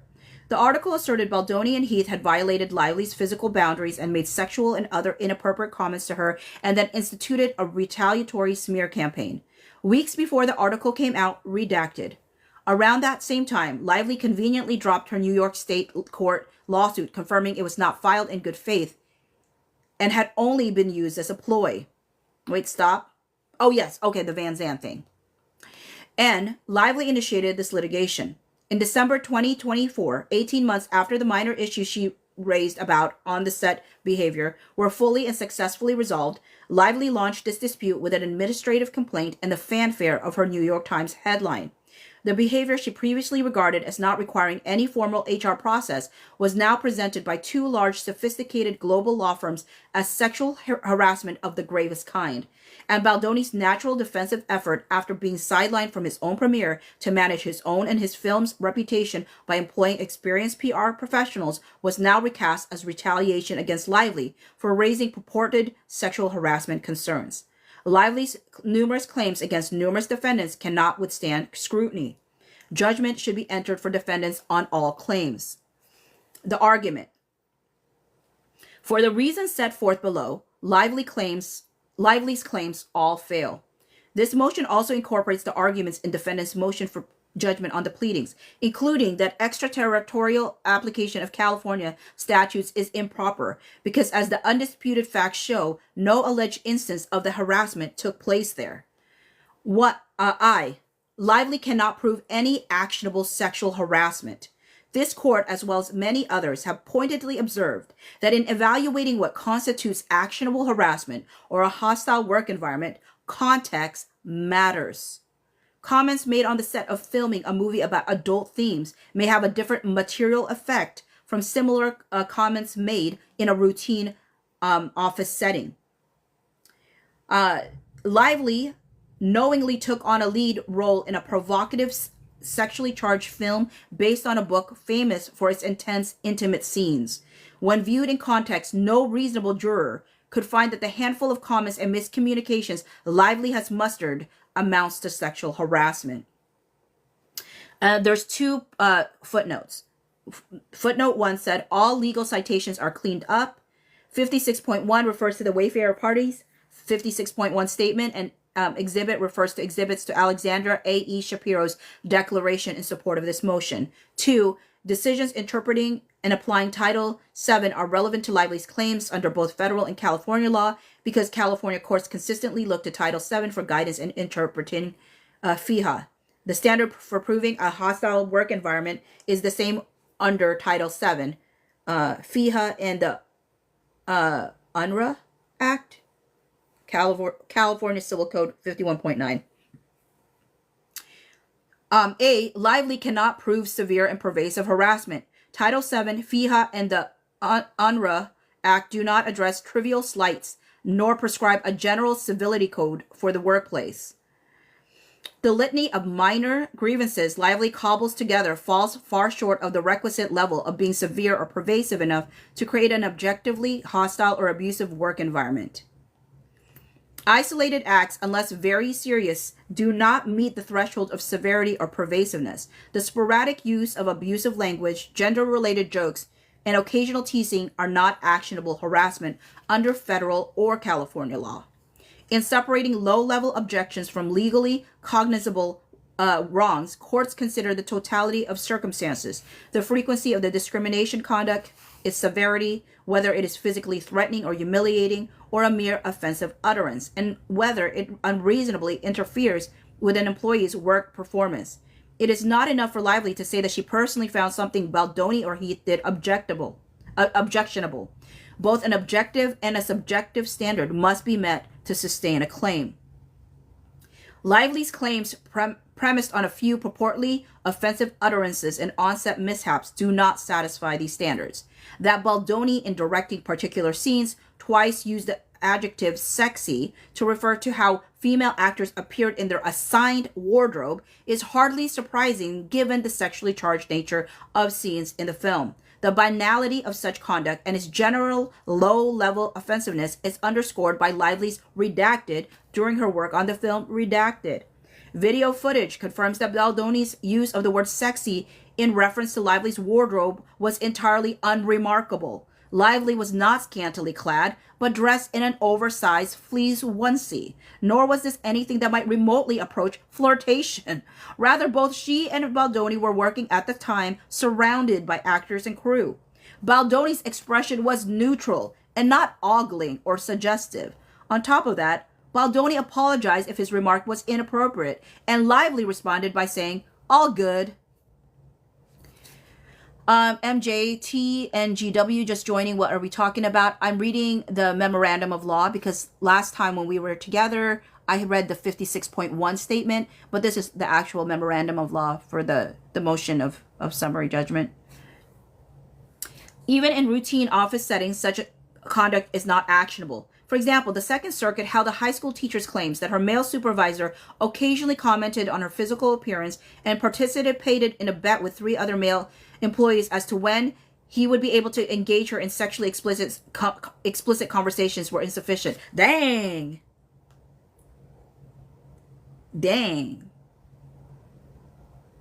That even, okay, they're saying that was even insufficient? Dang. For that her claims can't stand water if that's the case, because that, to me, that's real offensive. But dang. Yeah, hers is not going to stand. There's no way. If they're saying that that's not a problem, there's no way.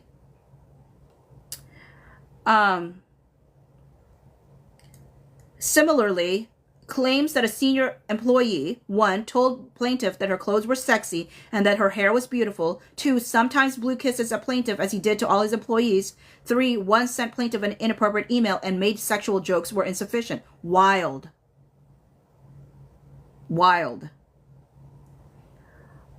That's so wild to me. And yet at the same time, all of these, you know how little, how like inconsequential Blake Lively's like examples were. Like what she claimed in her complaint, all of these already sound worse to me than what she all of the things that they're saying here to say like these were considered insufficient. Like when I compare it to what she claims they did, like these seem way worse and they were considered insufficient. Likewise, a files clerk claims that her supervisor complimented her hair and eyes, commented that she looked good in tight pants, and referred to her as a B twice were insufficient. Wow. Lively's other complaints are equally deficient when viewed in context. It would be one thing if Lively and Baldoni were 2 insurance executives reviewing actuarial figures on a spreadsheet, and out of nowhere, Baldoni alluded to his marital sexual experiences or to a prior pornography addiction.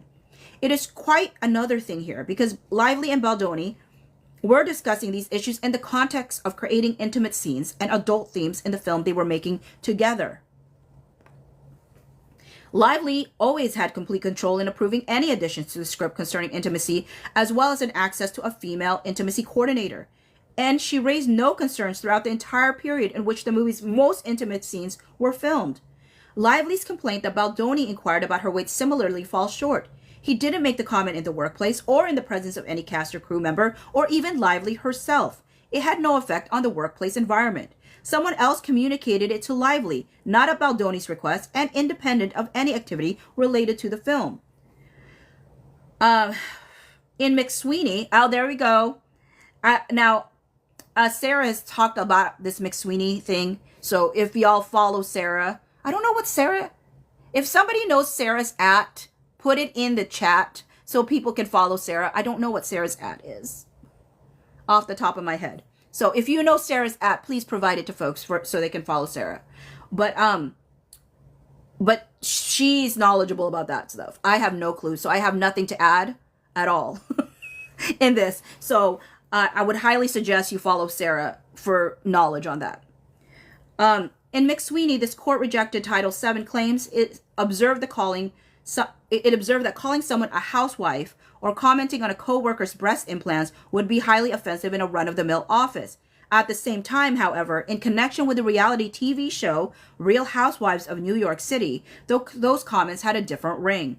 This court held that even such obnoxious and insensitive comments did not rise above the level of a petty slight. The California Supreme Court has similarly observed the circumstances that this was a creative workplace focused on generating scripts for an adult-oriented comedy show featuring sexual themes is significant in assessing whether the plaintiff had viable harassment claims. The plaintiff's claims that male writers made graphic comments about having sex with an actress on the show only once or at least twice in 4 months was not sufficient to support her claim that hostility toward women permeated the workplace. Lively's claims suffer from the same fatal defect. Beth, I am reading the memorandum of law.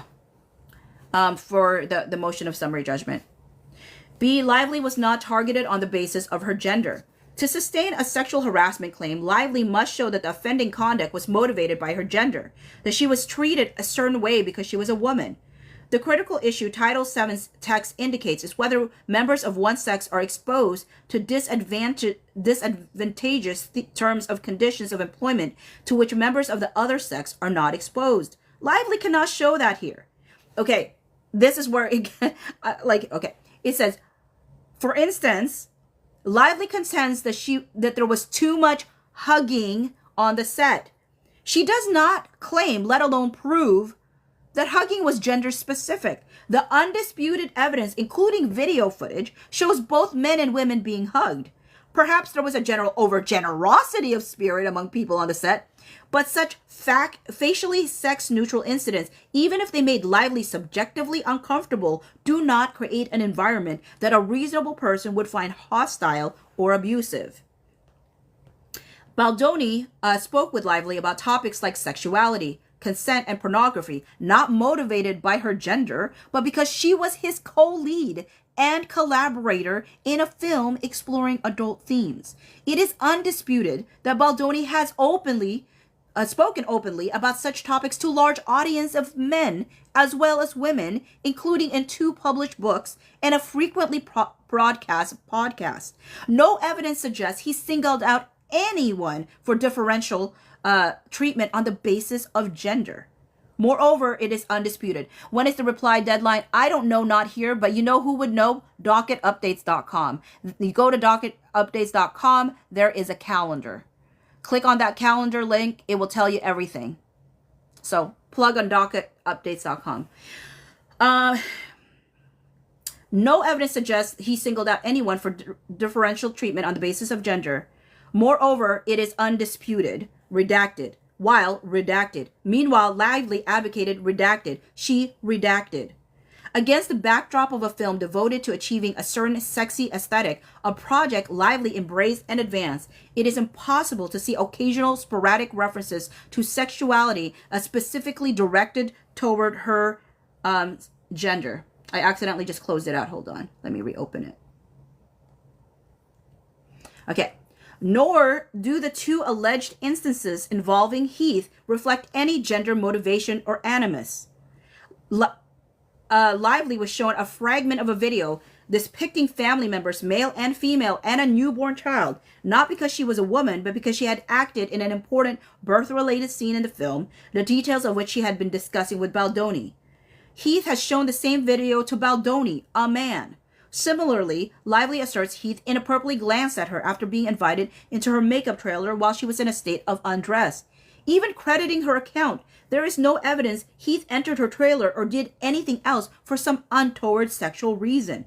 Before this dispute arose, Lively herself dismissed the idea, telling Heath, "I know you weren't trying to cop a look."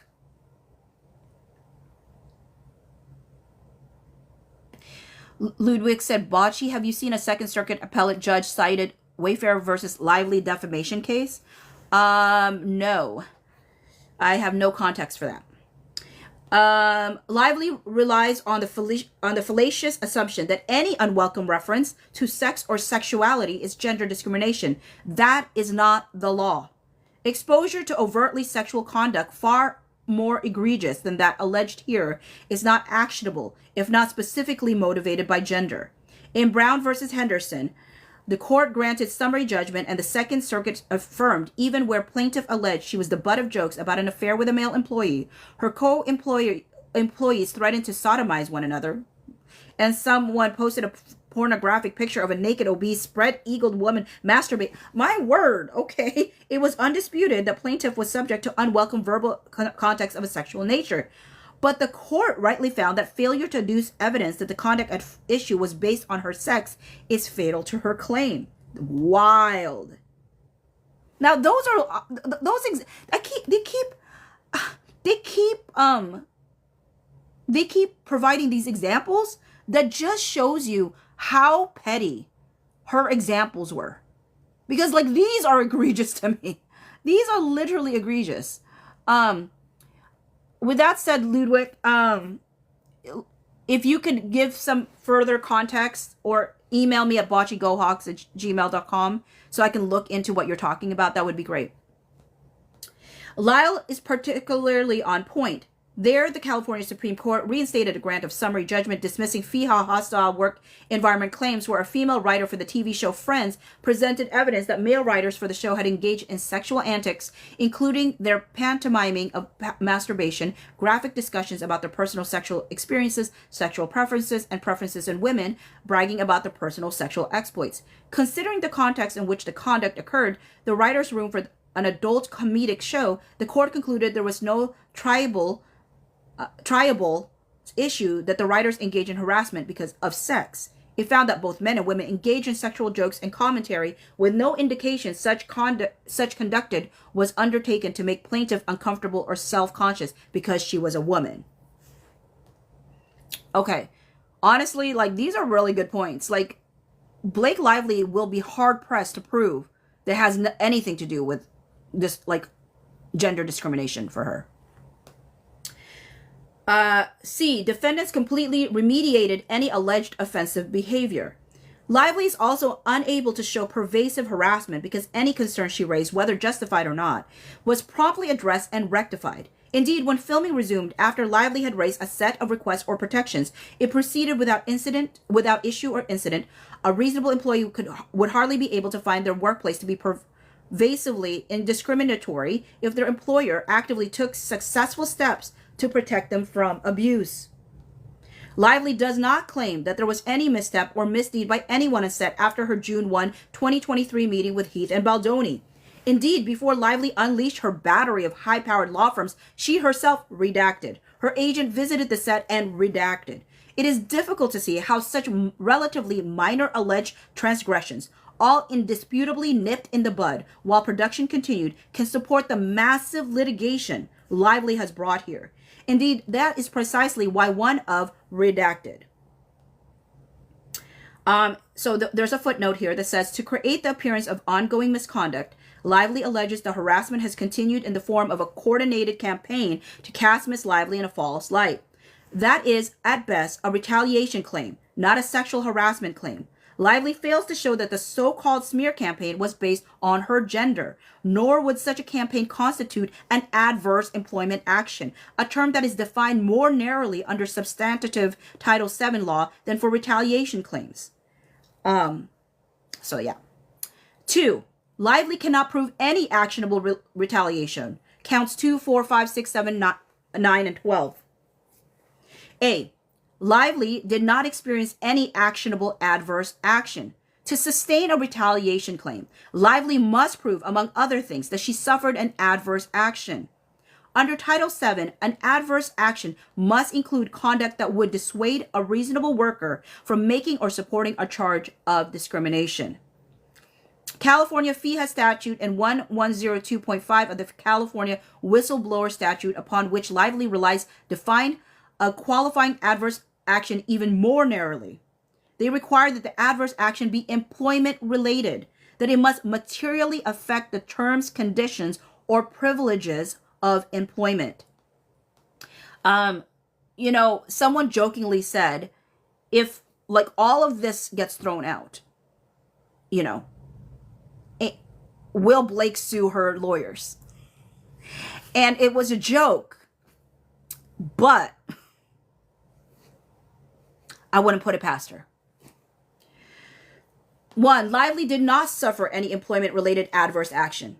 No aspect of Lively's employment changed for the worse after she presented her list of requested protections. She was not demoted, sidelined, or paid less. To the contrary, her power in the workplace and control over the production both expanded dramatically. By her own account, redacted. 56.1, among many other things. Okay. No reasonable juror could find that Lively suffered an adverse employment action in any traditional sense. Rather than retaliate against her, defendants acceded to her every demand, providing her with a career. Redacted. Thank you for the gift, Donna Pina 21. Or Pina, maybe? I don't know. 2. The only proven publicity efforts were reasonable defensive measures. In lieu of a traditional adverse action, Lively claims that the retaliation against her took the form of a barrage of negative publicity outside the workplace and after all of her on-set work was done. Nothing defendants did can fairly be described as retaliation for Lively's engagement in any protected activity. Instead, Baldoni and Wayfarer were reasonably attempting to protect themselves in response to an onslaught of vicious negative publicity launched by Lively and her famous husband. The defendants were exercising First Amendment and due process rights, not stepping on Lively's earlier exercised right to voice concerns in the workplace, which they honored in full.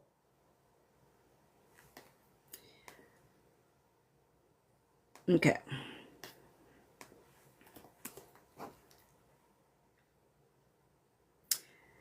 Even if defendants' conduct in late 2024 somehow could stretch back to workplace concerns raised over a year before, there would still be no actionable harassment. This court knows well that parties accused of harassment are permitted to defend themselves. See McSweeney, which again, as I said earlier, for those that know Sarah's if you could share it in the chat, because she has talked about this McSweeney thing, which I, again, don't have a clue about. But it says something about no reasonable employee should expect that the employer defendant would simply surrender in the face of litigation. I think that's the main point. An employer is entitled to undertake reasonable defensive measures. This one's for Hughes versus 21st Century Fox Inc. said an employer is entitled to undertake reasonable defensive measures against an employee's charge of discrimination. And the Second Circuit has recognized that such reasonable defensive measures do not violate the anti-retaliation provision of the Title VII. United States versus New York City Transit Authority. Defendants' publicity efforts, even if construed in their worst possible light, are precisely the type of reasonable defensive measures outside the scope of actionable retaliation. There's a footnote 4. It says, for the same reasons, defendant's lawsuit against Lively cannot support her retaliation claims. As this court recently held to protect an employer's due process and First Amendment rights, an employer's counterclaim cannot be deemed an adverse action if it is filed without a retaliatory motive and with a reasonable basis in fact or law. Noting that it is rare that the filing of a counterclaim can serve as the basis for a retaliation claim. That defendants' claims were dismissed based on various privileges and other pleading issues is not tantamount to finding that they were filed in bad faith. It neither against the law nor retaliatory for Baldoni to put out positive press about himself or to attempt to mitigate or suppress any negative stories that may arise. That is classic PR activity, nor is pointing journalists to a pre-existing negative coverage of Lively actionable.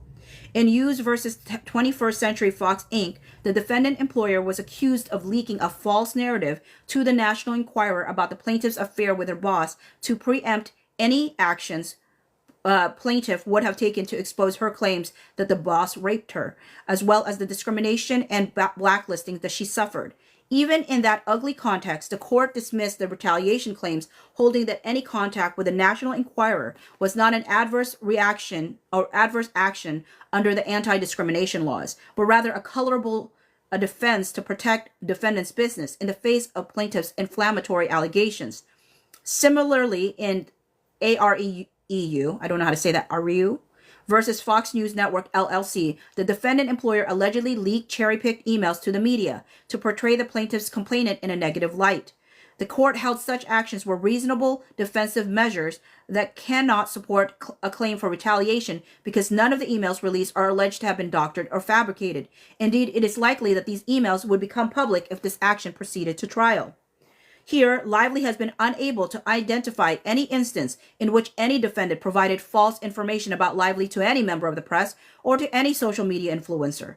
Lively has never asserted defamation claims against Abel, Nathan, Tagg, or any other member of Wayfarer's PR team. Her defamation claims against Wayfarer, Heath, and Baldoni conspicuously fail to identify any statement made in August 2024 when the alleged smear campaign was supposedly in full swing. Okay, Footnote 5 says Lively has also claimed defendants engaged in sophisticated digital warfare against her. Although Lively will no doubt assert the facts are contested, discovery establishes the digital warfare never happened.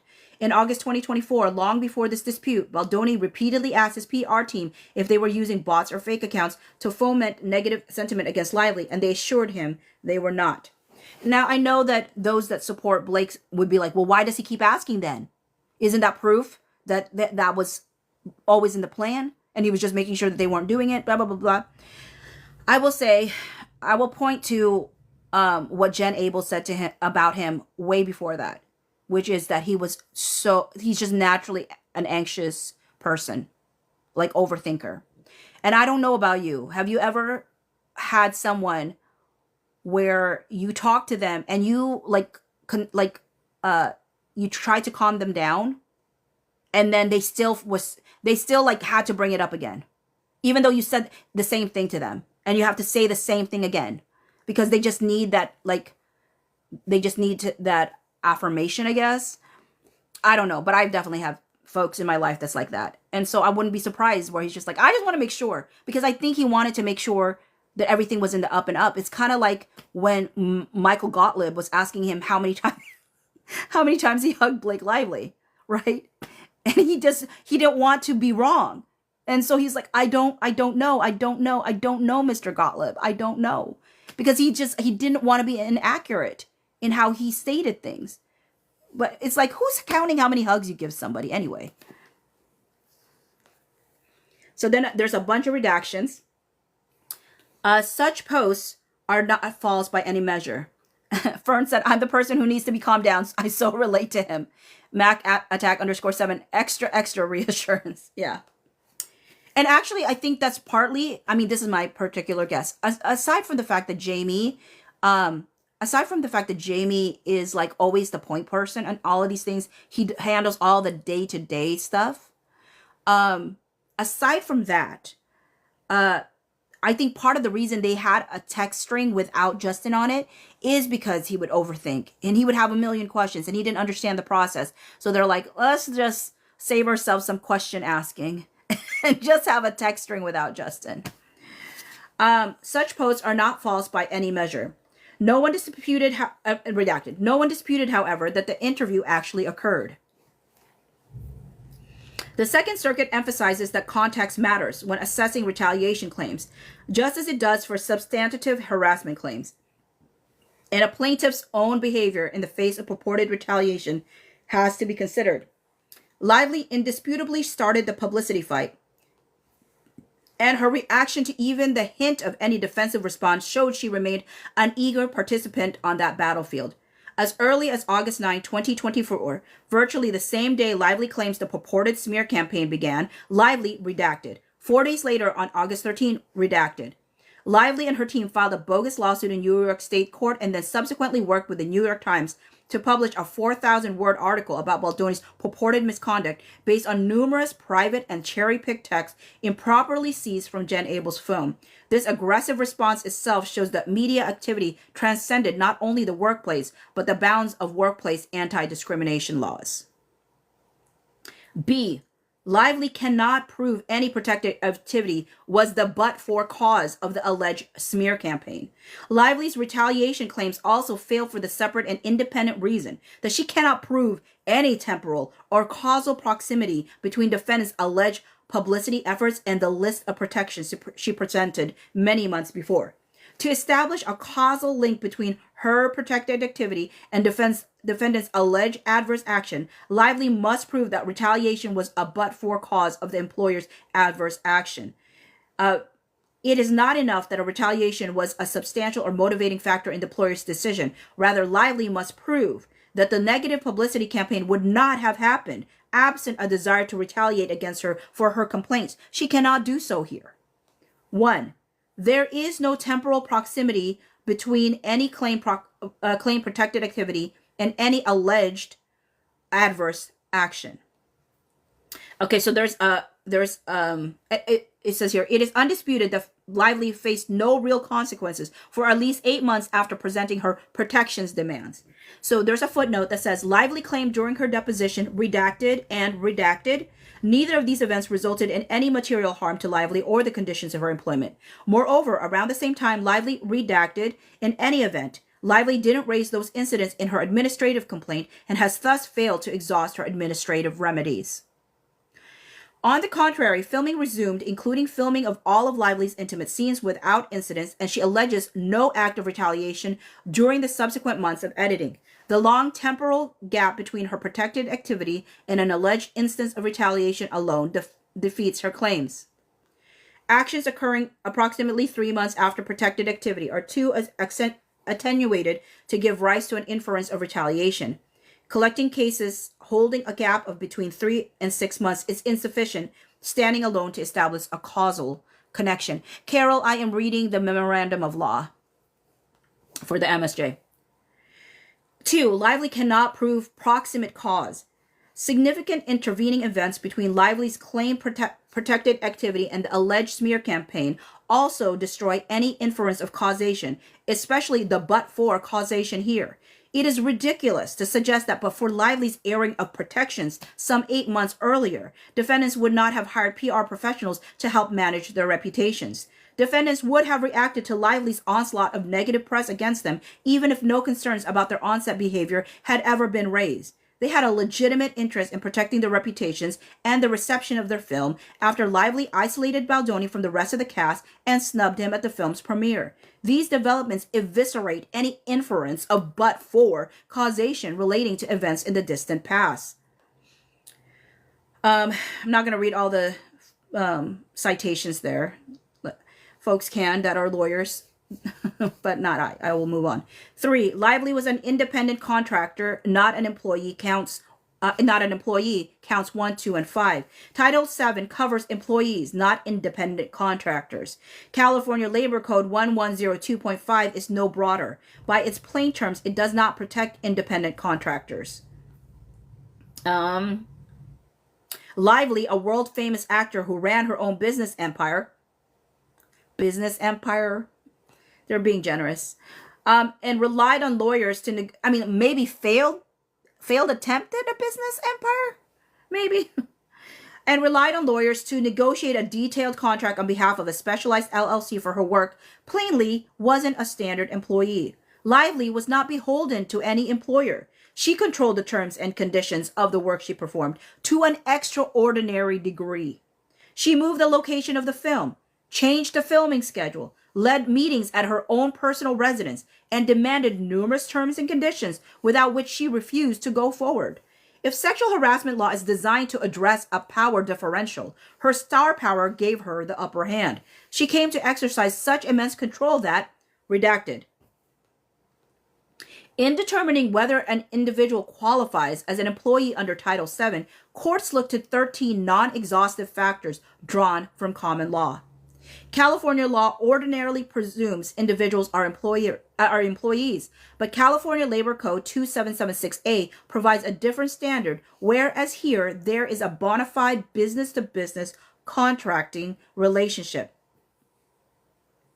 The existence of a business-to-business relationship depends on factors that substantially overlap with the factors articulated below.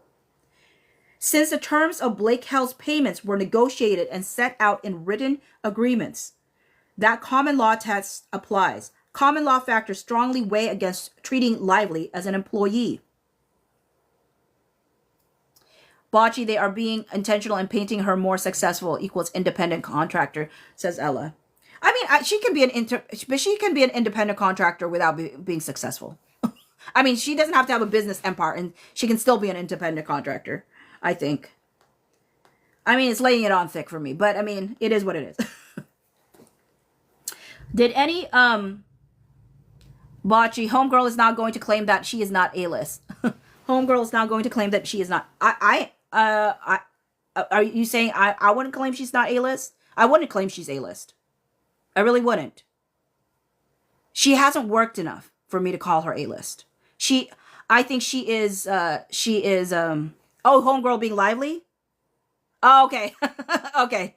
Yeah. Lively would not claim. Okay, that makes sense. Because I was like, for someone who's worked that little, and it's not her fault that she's worked that little. I think that's been because of Ryan that she's worked so little. I think if Blake had a choice, she would have worked more. But I don't think she had a choice. I think Ryan kept her from working. She is A-list adjacent. I will give her that. Did any defendants and I mean, here's the thing. I'm not saying she couldn't have become A-list at some point. Maybe she could have.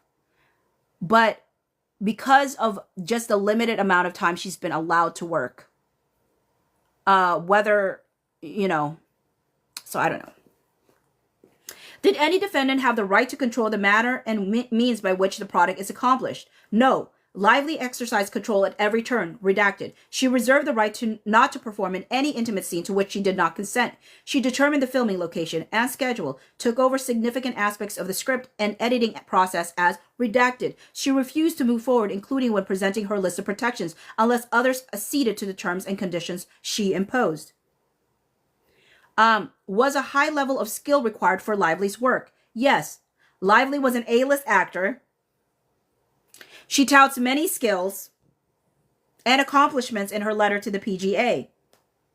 She bargained for a $1.75 million guaranteed payment as well as additional bonuses, including a box office bonus that was required to be no less favorable than Justin Baldoni's. I am so interested to read what Blake Lively said about herself in that PGA letter. I want to know so bad. I know that it's one of the attachments. I think she probably blocked it right now. It's sealed. I'm not blocked it, but it's still sealed. But y'all's, I wanna see what kind of confessions she's putting up in that PGA thing. Who was the source of the instrumentalities and tools? Lively herself was the primary instrumentality of the acting work she performed, while Wayfarer and IEWUM arranged for the set and paid for ancillary I'm saying it wrong. Materials associated with the production. Lively made decisions and exercised creative control. She claimed credit for, among other things, redacted. Here's the thing. Yeah, I need to see that letter too, Britt. I really do. Here's the thing. People who support Blake think that the takeover of the movie is a sideshow. It's unimportant to everything that happened. And I'm saying it is the reason this is all happening. They try to claim that this is just a sideshow. If that's the case, this is what I will counter to them. If that was truly the case, why does Wayfarer have far more proof about the takeover and far more conversations with all parties involved, than Blake Lively has of this SH?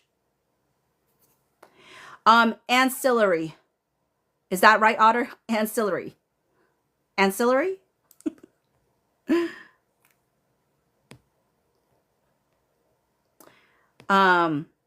Yeah.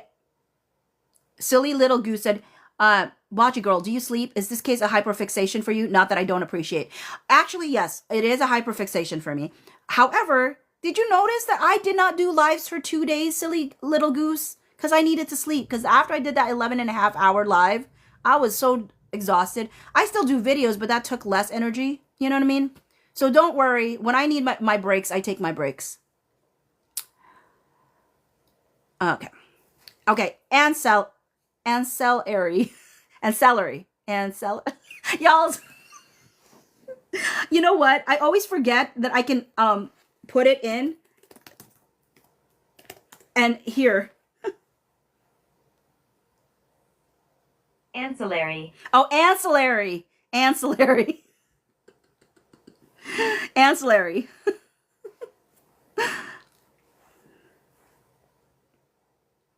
Who chose the location of the work? Lively told the redacted she insisted shooting switch from Boston, where the film was set, to New Jersey, a location more convenient to her home. She retained pre-approval rights as to any shoots in other locations. What was the duration of the relationship between the parties, and could any defendant assign additional projects to Lively? The relationship was limited to the duration of a single project, the film. Did Lively have discretion over when and how long to work? Yes. That was an extensively negotiated aspect of the offer letter and the never executed ALA. Oh my word, it was such a long conversation. Such a long conversation. Under the financial terms in the unexecuted ALA, Lively also entitled to receive payment for any day she worked beyond the agreed on schedule at a weekly rate of $291,667.67. Ooh. Lost to August. It's interesting. Ryan can shoot anywhere in the world, but she has to shoot close to home. Ain't that the truth? You know, I don't know. In some regards, if any of the blind items is true, I do feel a little, I know people are like, I have no sympathy for her or whatever, but I really do think marrying Ryan Reynolds was detrimental to her career. Because I think she wanted to do more movies and he didn't want her to. And he was 34, she was 23 when they met. And I think he had a lot more sway and power in that relationship. Yeah, so. What method of payment was used? Lively's loan-out entity was paid her minimum guaranteed payment in 6 installments pursuant to an escrow agreement with additional bonuses contingent on the film's success. Another thing I also want to say is that, you know, Blake Lively has claimed like she never got proper credit in any of the things that she's worked on. And I'm like, but the things that you've worked on, you said you've always worked on your husband's stuff. So in essence, aren't you admitting that your husband never provided you with credit and never really fully fought for you to get credit? That he just utilized your ideas and your thoughts and it got attributed to him.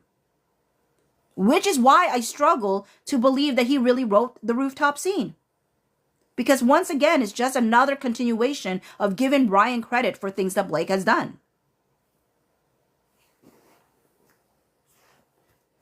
What was Lively's role in hiring and paying assistants? It was extensive. Lively claims she personally redacted. She was also redacted. Under the unexecuted ALA, Lively would have also had the right to select her personal assistants, nannies, and security. Were defendants in business, and was the work part of the regular business?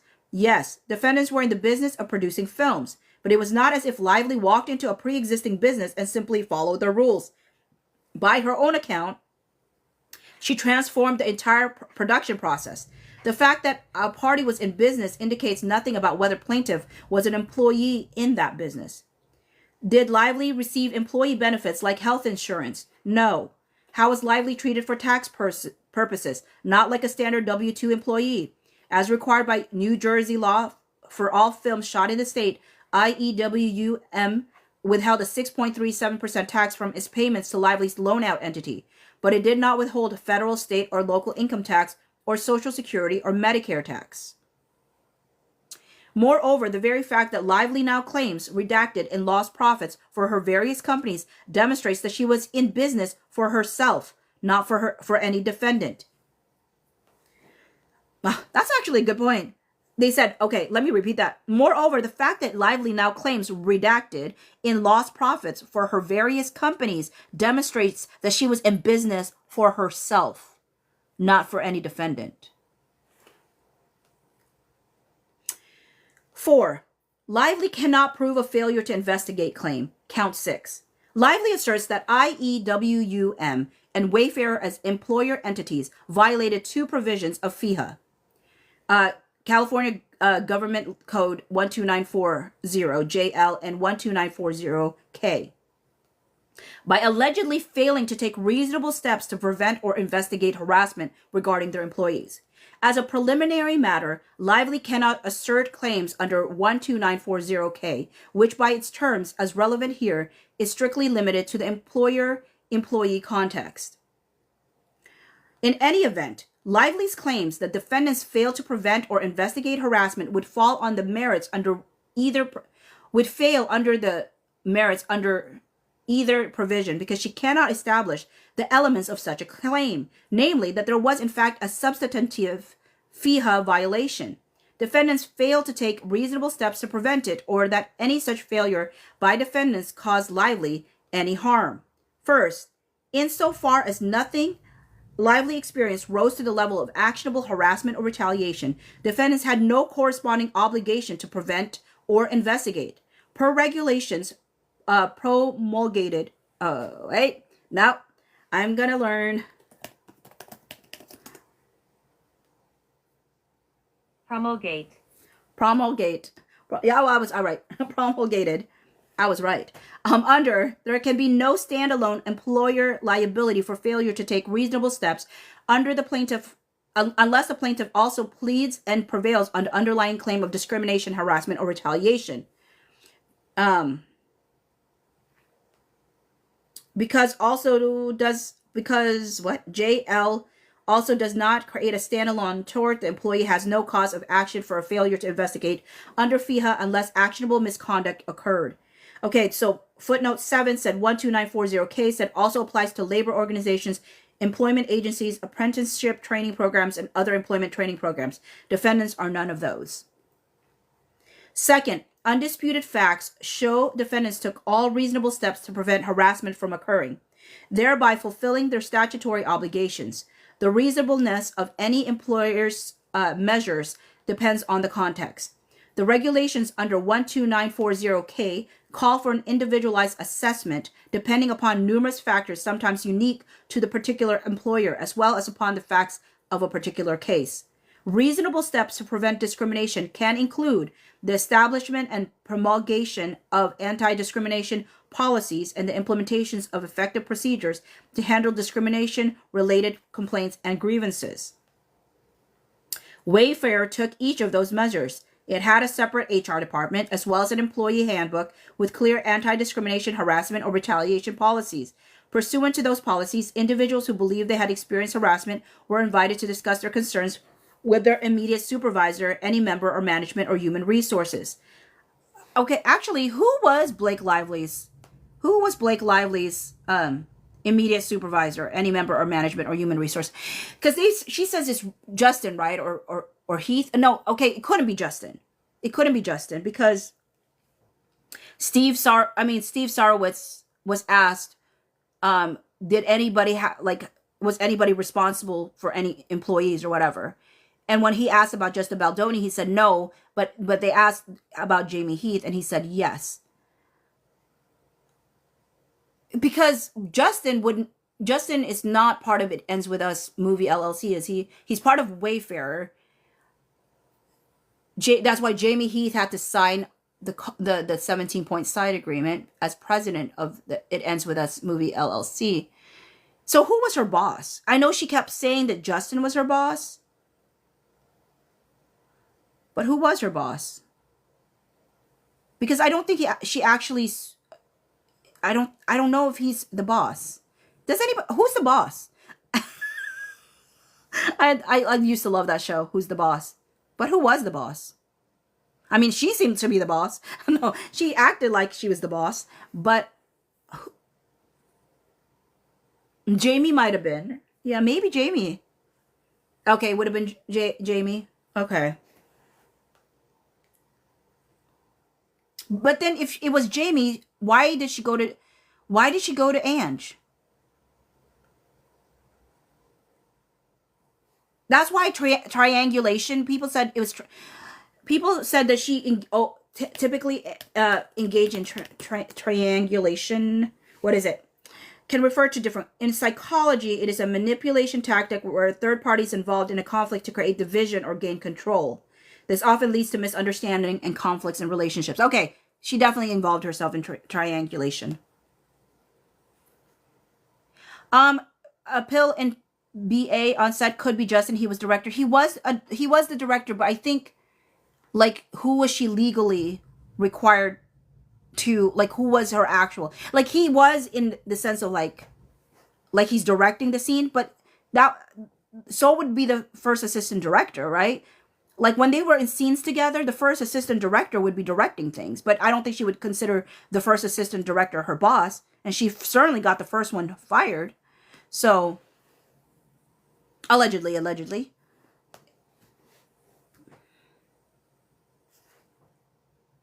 Allegedly, according to Wayfarer. Okay. Lively may argue defendants failed to act reasonably because no formal investigation into issues she raised took place. Yet Lively herself conceded it was reasonable for defendants to forego any investigation. Her lawyer offered a proposed list of protections in lieu of a more formal HR process. The legal significance of her specific request not to investigate is that it shows defendants' alleged decision not to do so was perfectly reasonable. Third, Lively cannot prove, as she must, that any technical failure to investigate or remediate was a substantial factor in causing her purported harm. No formal investigation would have made any difference because defendants simply acceded to Lively's requested protections and demands. Filming continued thereafter without incident in what Lively described as a completely safe and professional environment. No deficiency in the remedial apparatus of Wayfarer or of IEWM contribute to Lively's alleged harm. She claims she was injured primarily by an alleged smear campaign that took place well after Wayfarer and IEWM were no longer responsible for supervising on-set behavior relating to the film. 5. Lively cannot prove aiding and abetting claims. Count 7. Lively claims Abel, Nathan, and Tag aided and abetted harassment and retaliation in violation of FIHA. This claim for secondary liability cannot stand because there is no primary liability. For reasons stated above, no actionable harassment or retaliation occurred. The record is especially deficient as to any claim that Abel, Nathan, or Tag aided and abetted any harassment. That alleged conduct occurred during or before June 2023. Nathan's company Tag was not retained until August 2024, more than a year later. And there is no evidence that Abel substantially assisted or encouraged anyone to sexually harass Lively at any point in time either. 6. Lively's contract claims, counts 8 and 9, fail. Lively's contract claims against IEWM and Wayfarer, the entity defendants, are based on two putative agreements, what she calls the Actor Loan-Out Agreement, ALA, and the Contract Writer Agreement, CRA, but neither is enforceable by Lively. The ALA was expressly subject to multiple conditions precedent that were never fulfilled, and no final agreement was ever reached or signed with respect to its material terms. The CRA was, by its terms, to be incorporated into the unexecuted ALA as an amendment. It was therefore subject to the same unsatisfied conditions, precedent, and incomplete formation, and also was not independently supported by valid consideration.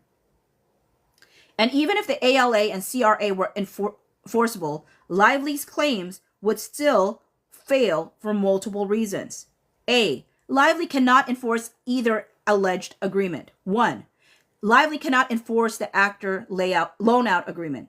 Any condition precedent in a contract must be performed before the promisor's duty of performance arises. Before liability can arise on a promise qualified by conditions expressed or implied in fact, such conditions must be fulfilled. So there's a footnote, 8. The draft ALA contains a California choice of law provision, but such contractual provisions do not apply to the question of whether a valid contract was formed. The choice of law question is largely irrelevant here because Lively cannot show that ALA is valid or enforceable under either New York or California law. It is undisputed that the parties never executed the ALA, nor agreed on its final terms, and Lively never signed the inducement, each of which was a condition precedent to IEWM's obligations, nor were there these express conditions waived. Indeed, IEWM's representatives flatly refused to remove these conditions precedent. Redacted. Waiver of rights under a contract should not be lightly presumed. IEWM's behavior was a far cry from conduct so inconsistent with an intent to enforce the right as to induce a reasonable belief that such right has been relinquished. as is required to find a waiver of a contractual right. If anything, redacted is compelling evidence Lively knew IEWUM had not waived compliance with the conditions precedent. B. For substantially the same reasons, the draft ALA was never a binding agreement. When it is clear that both parties contemplate that acceptance of a contract's term would be signified in writing, the failure to sign the agreement means that no binding contract is created. Here, the undisputed facts show that the parties communicated an intent not to be bound absent full execution via 1. The clear condition precedent language in the draft ALA, which IEWUM refused to remove. 2. IEWUM's continued efforts to obtain Lively's signature through July 2024 and her continuing refusal to provide it as a manifestation of her acceptance. And 3. The entire agreement provision of the draft ALA, as well as the similar provision in the standard terms. Nor do the facts establish that the draft ALA remained unexecuted simply as a matter of neglect or convenience after final terms were definitively agreed to by the parties. To the contrary, the undisputed facts establish that the parties continued to negotiate material terms until July 2024, and no final agreement was ever reached. Sorry, I'm starting to hit like when my lips get dry.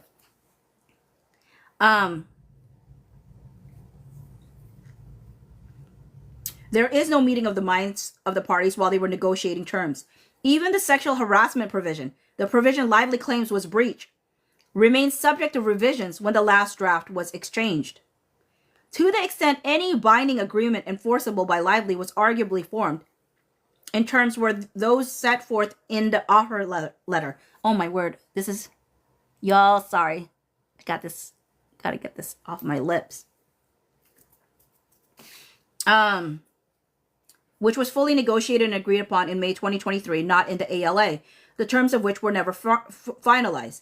IEWM does not dispute that, consistent with the offer letter, it placed Lively's upfront fee into escrow and accepted Lively's services on the first phase of filming. Critically, however, the offer letter does not contain the provisions that Lively says were breached. Thus, whatever the validity of the offer letter and Lively's right to enforce it, that letter cannot salvage Lively's fatally defective breach claims, which stand outside the letter's plain text. 2. Lively cannot enforce the contract writer agreement. Lively cannot enforce the CRA even though it was fully executed because it was expressly made part of the ALA, and Lively's right to enforce the CRA was subject to the same unsatisfied execution conditions precedent and incomplete formation of that agreement. That CRA was not intended as a standalone agreement independent of the ALA. Rather, by its terms, it provided additional terms and conditions in connection with artist services and was deemed incorporated into the ALA. Ekala, this is the memorandum of law for the motion of summary judgment for the MSJ. Nothing in the CRA suggests its provisions could be enforced independently of the unexecuted ALA. Moreover, the very existence of the CRA demonstrates that the parties were still negotiating the ALA and seeking to amend and supplement its terms. The CRA's plain text shows it was intended to be integrated as part of any final ALA, but there is more.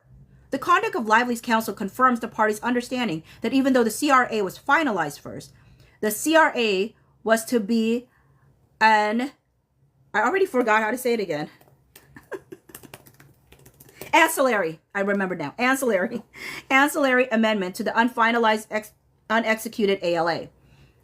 After the CRA, which the negotiators referred to as a side letter, was finalized, the parties renewed their efforts to finalize the ALA, and Lively's counsel continued to edit the standard terms to be included therein, stating such terms were to be incorporated into the underlying agreement as amended. Classy, is the memorandum of law for the MSJ, the motion of summary judgment. The CRA is also unenforceable as an independent agreement because it is not supported by any valid consideration from Lively. The CRA is silent with respect to any further obligation or forbearance on her behalf. The only arguable consideration supporting the CRA was Lively's promise to fulfill her pre-existing obligation under the terms of the offer letter to perform as Lily in the film, for which IEWUM had already paid Lively's full upfront fee into escrow. A promise to perform a legal obligation is not a sufficient consideration for a contract based thereon, nor can past consideration support a new contractual obligation. The plain language of the CRA confirms that the purported consideration for the deal was to cause artists to render acting services on the picture. But that was the exact same obligation IEWUM had already paid Lively to perform months earlier by placing her fee into her WME trust account. And to the extent Lively reneged on her obligations without returning her fee, she would have been liable for breach of the offer letter or at minimum for unjust enrichment. Blue Sky, not a new filing. This was the one that was put in on November 13th, so 2 days ago. The CRA's boilerplate recitation that good and valuable consideration was exchanged is beside the point, as such recitals cannot overcome an absence of real-world consideration. Although Lively's counsel vaguely alluded in email correspondence to the possibility of foregoing a more formal HR process when she initially proposed the 17 protections for return to production, she was explicit that Lively was not in fact agreeing to forego or even delay any claim and instead reserved all legal rights. Moreover, the CRA itself included no term embodying a promise that Lively would forego or delay any claim. This sort of illusory promise, which is so insubstantial as to impose no obligation, is not valid consideration. B. Even if the ALA and CRA were enforceable against the entity defendants, Lively's breach claims would fail as a matter of law. 1. The entity defendants did not engage in conduct rising to a breach. Both of Lively's breach claims turn on the contention that It Ends With Us movie, through its agents, sexually harassed Lively and then retaliated against her for raising concerns. As discussed above, Lively does not come close to establishing a genuine issue of fact to any such claim. 2. The entity's defendants' alleged conduct cannot constitute a breach because Lively failed to provide notice and an opportunity to cure. Lively's breach claims also fail because she failed to provide 30 days notice and an opportunity to cure as required by the ALA's company breaches provision, which also governs the incorporated CRA.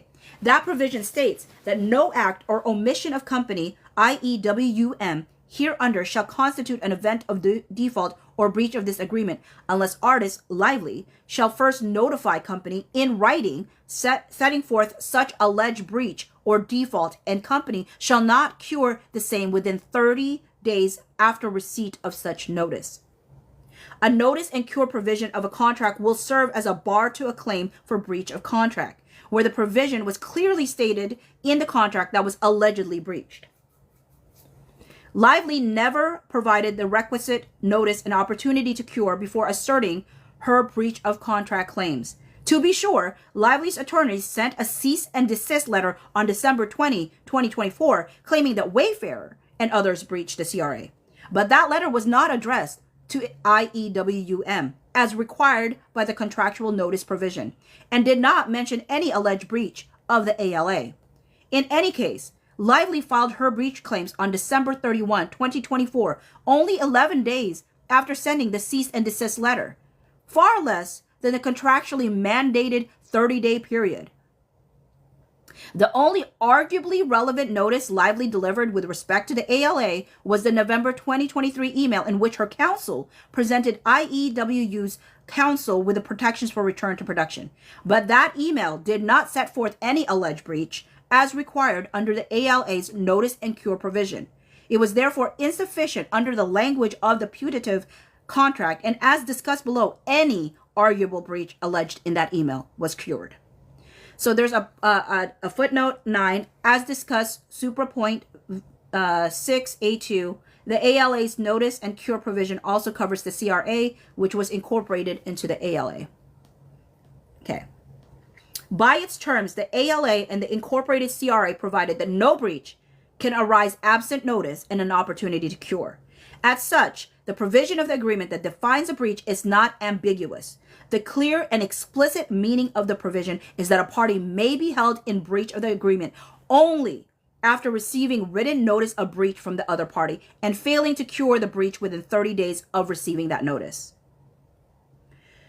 Because there is nothing in the record showing Lively provided IEWUM with such notice of breach, or that she accorded IEWUM 30 days to cure the alleged breach as expressly required under the agreement.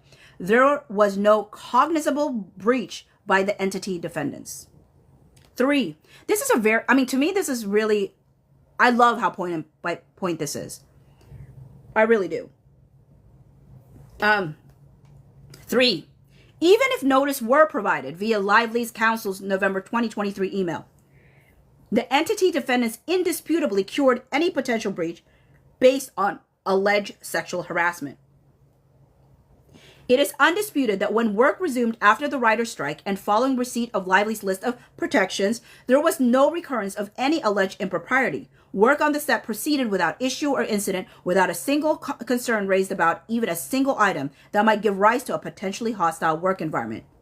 As a result, any source of discomfort that could arguably give rise to a claim for sexual harassment had been completely cured. Per the notice and cure provision under both the ALA and CRA, any notice sexually harassing conduct having been cured cannot constitute a breach. While Lively claims separately that the ALA and CRA were breached based on acts of retaliation, there was no actionable retaliation, let alone any temporal or causal nexus between the alleged retaliation and any concerns Lively had raised in an altogether different context at an altogether different stage many months before. I love what they're saying here because it is ridiculous. It is ridiculous what she was really trying to take us all for a ride. 4, even if there was a breach by IEWUM, Wayfarer would not be liable because Lively cannot establish alter ego liability. Lively's breach claims against Wayfarer suffer from an even more obvious defect. Wayfarer was not a party to the putative agreements and therefore cannot be liable for any breach thereof. Under California law, only a signatory to a contract may be liable for any breach.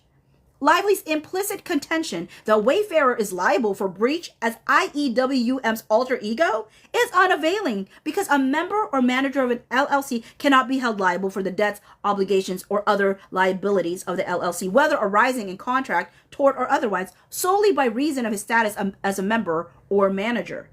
Rather, the party seeking to have the corporate entity disregarded bears the burden of proving that the alter ego theory should be applied. Which is kind of interesting because, you know, the alter ego of like how the whole Van Zandt thing comes to mind too. Alter ego is an extreme remedy and is sparingly used. Courts apply the doctrine when the corporate form is used to perpetrate a fraud. And I think this is why we can say that Blake Lively did use Van Zandt as an alter ego. Because how in the world is Van Zandt suing, but she gets the records? That says she was the alter ego. Ryan Reynolds didn't get the records. Blake Lively did. How? It is her alter ego. Alter ego is an extreme remedy and is sparingly used. Courts apply the doctrine when the corporate form is used to perpetrate a fraud, circumvent a statute, or accomplish some other wrongful or inequitable purpose. Lively cannot prove the Wayfarer should be liable as IEWUM's alter ego. First, no inequitable result would follow from recognizing the corporate form. Establishing inequity requires direct evidence of specific manipulative conduct, which must include some conduct amounting to bad faith.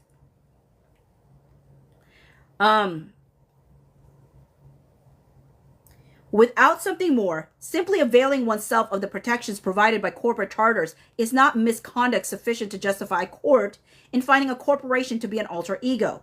There was no manipulative conduct by Wayfarer or IEWUM here. Lively was represented by sophisticated entertainment counsel during her negotiations with IEWUM, and her counsel knew that the contractual counterparty would be a designated during her negotiations with IEWUM, and her counsel knew that the contractual counterparty would be a designated. It was Lively's counsel who redlined the offer letter to substitute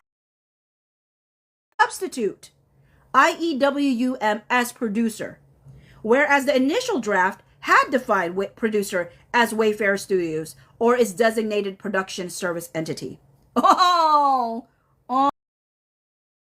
Oh, what an own goal. What an own goal. What an own goal. Oh, it was their own doing, huh?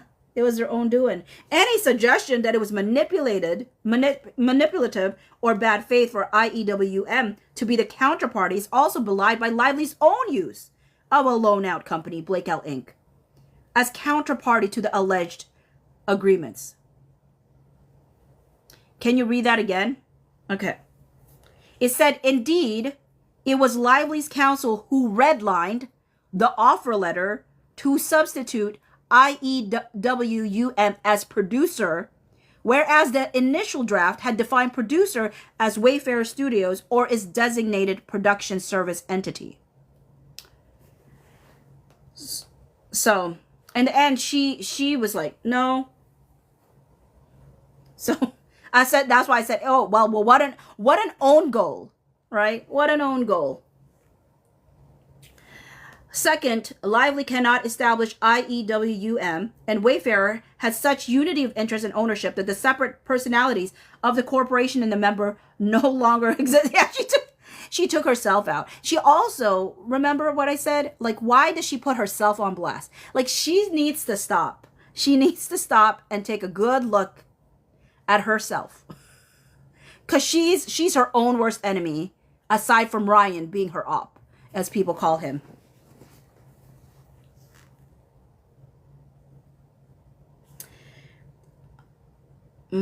IEWM maintained its own separate bank accounts and funds, had its own counsel, and independently engaged the cast and crew of the film, only a few of whom were Wayfarer employees. Although Wayfarer and its employees provided some support to IEWM on the film, that is common in the film industry. And IEWM paid Wayfarer, redacted, for those service, redacted. Are you talking about me talking, Ekala? The video and audio aren't synced for you? If so, I'm sorry. I know how annoying that would be. Oh. Hopefully, I'll tell people to turn away while this is happening. When I upload this on YouTube. Because I don't want them to be, like, annoyed by it. Okay, everybody close your eyes. Close your eyes. And just not look at me. And just listen to my voice. C. Lively's alleged damages for breach are barred by the limitations on damages provision of the ALA and are not cognizable in any case. Even if Lively could establish a triable fact on her breach of contract claims, most if not all her asserted damages would be barred by the ALA's limitation on damages clause. Carol, you said you can fix that for my YouTube? How? Oh, it'll be such a large thing, Imijiki. Are you sure? How? But if you want to, sure. My goal is I'm going to finish up this memorandum, and I'm going to end this live, and I'm going to restart a new live for a different content so that I could break up these videos and not give them ridiculously long ones, because I gave them like a 3.5 hour one and like a 4.5 hour one.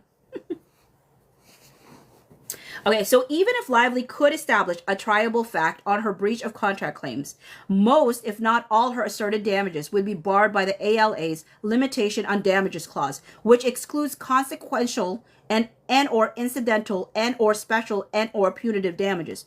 Although California law prohibits pre-dispute limitations on damages for willful injury to the person or property of another, that principle does not preclude parties from limiting their liability for pure breaches of contract like those at issue here.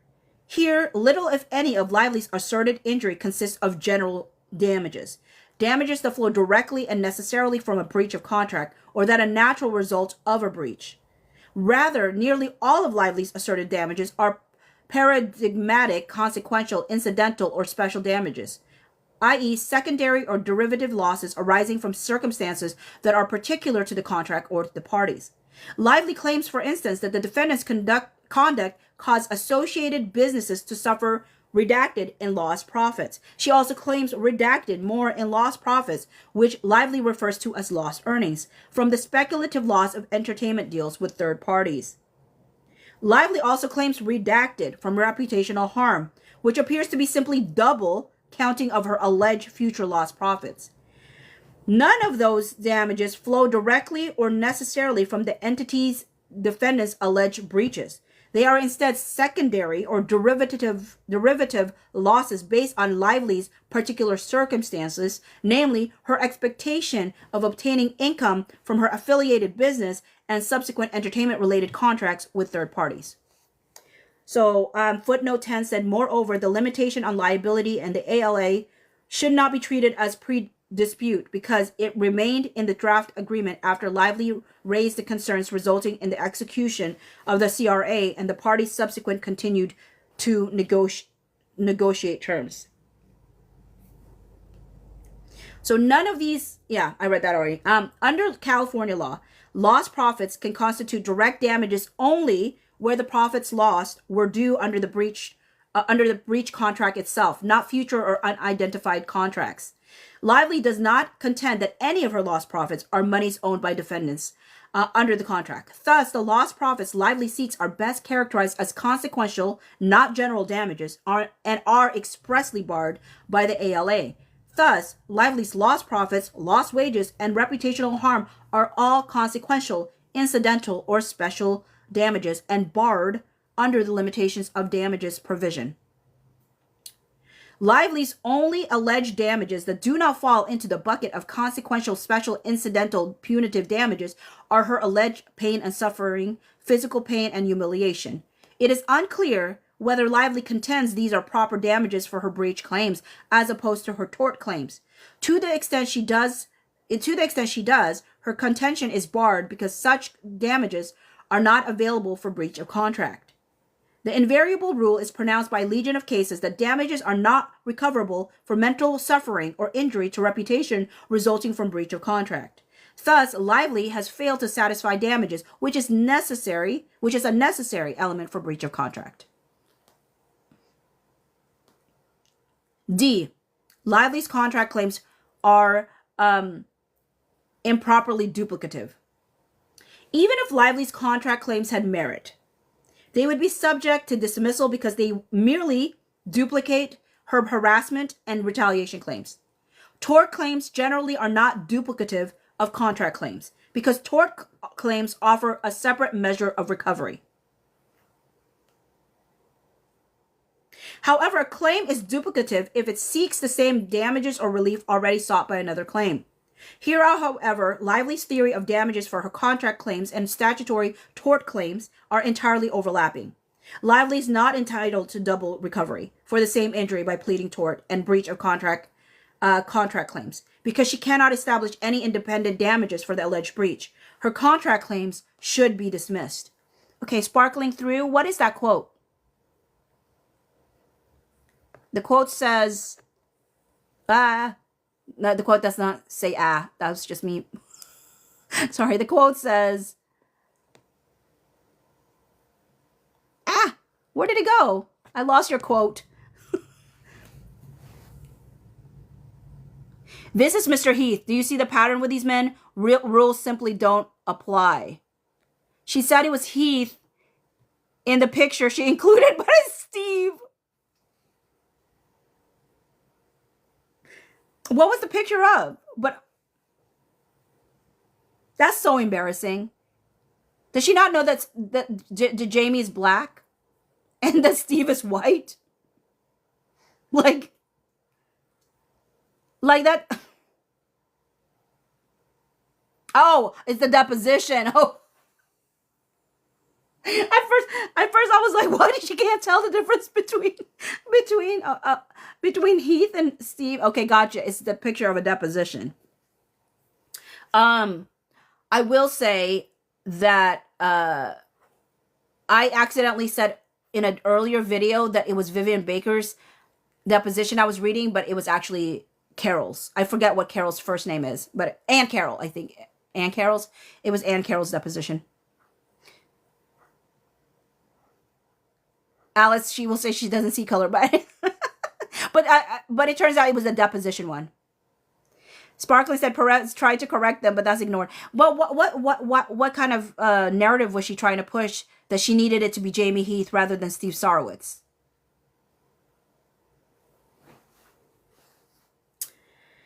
Anyways, 7. The defamation and false light claims counts 12 and 14 fail. A. New York law applies to Lively's defamation and false light claims. A federal court sitting in diversity or adjudicating state law claims that are pendant to a federal claim must apply the choice of law rules for the forum state. Under New York choice of law rules, the first step is to determine whether there is an actual conflict between the rules of the relevant jurisdictions. Here there are conflicts. New York does not recognize a cause of action for false light invasion of privacy. New York and California defamation law, while similar, also conflict in certain respects. Okay. Sparkling Through said that because he pays her, that he can see her in the nude.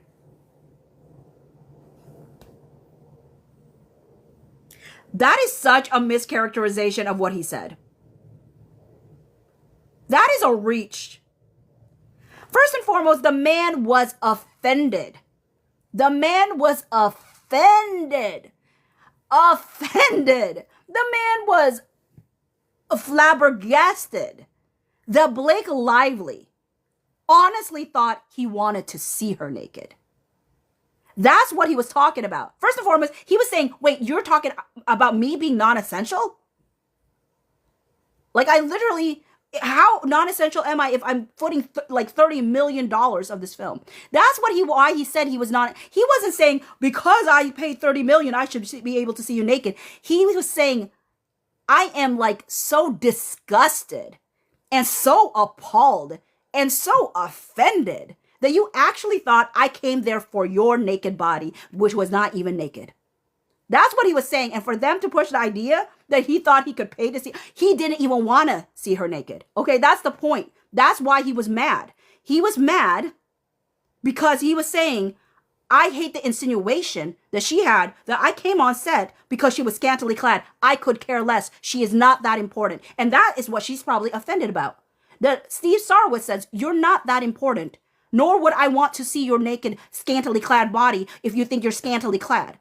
That is why he was offended. The fact that they're running this narrative that he thought he could pay $30 million to see. No. No.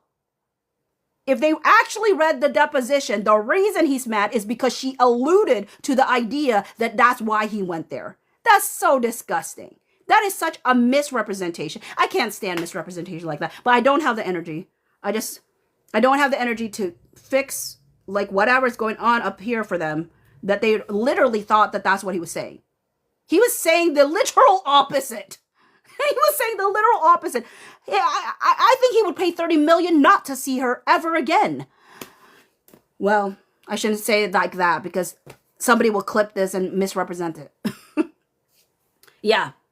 They're twisting it heavy. What else can they do? She looks horrible. And honestly, she helps. What Ruby's saying really helps. If Steve Sarowitz, well, it's going to be defamation. Well, actually, it would be defamation a little bit because he wasn't a famous person when she made that connotation. That somehow he was there just for her. Like, ma'am. Do you think so highly about yourself that you honestly thought this billionaire flew out just to see you be scantily clad?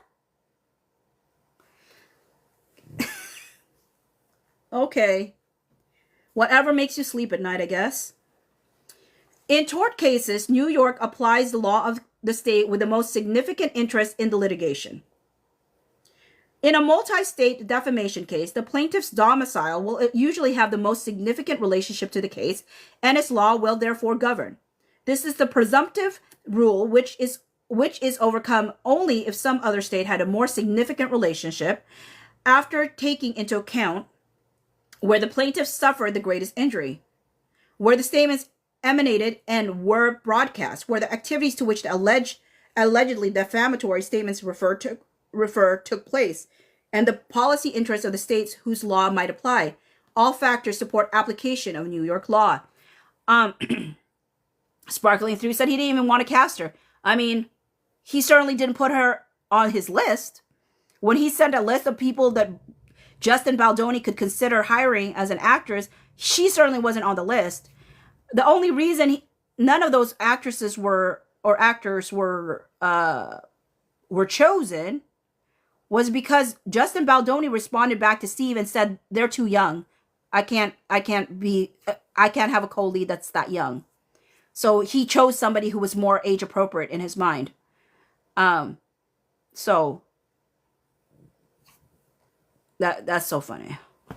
And honestly, I don't think they would have ever hired Blake Lively if they didn't age up the artists. I mean, age up the people, which includes Justin. Like, if Justin didn't play Ryle, I don't think we would be here either, to be honest. Because that's the reason. And people always used to be like, no, the author wanted to age up and like Blake was there before. And no, there's too much evidence that shows that Ryle, when Justin made the decision to be Ryle, like, they had to age up everybody. Lane Pineapple said, I really need to know who connected BL to this project, like how she first mentioned submitted as an idea. It's really hard, Lane Pineapple, because she thanks 3 different people at different times for why she is now, why she became Lily. She thanked Ange for giving the call to Warren that allowed her to sign up. So Ange is one. But then she thanks Alex. But then Alex is the one that cast her. She said, I wouldn't be here without you. To Alex, kind of thing. So that's the second person. The third person, it was said on her Instagram, and she thanked Liz Plank.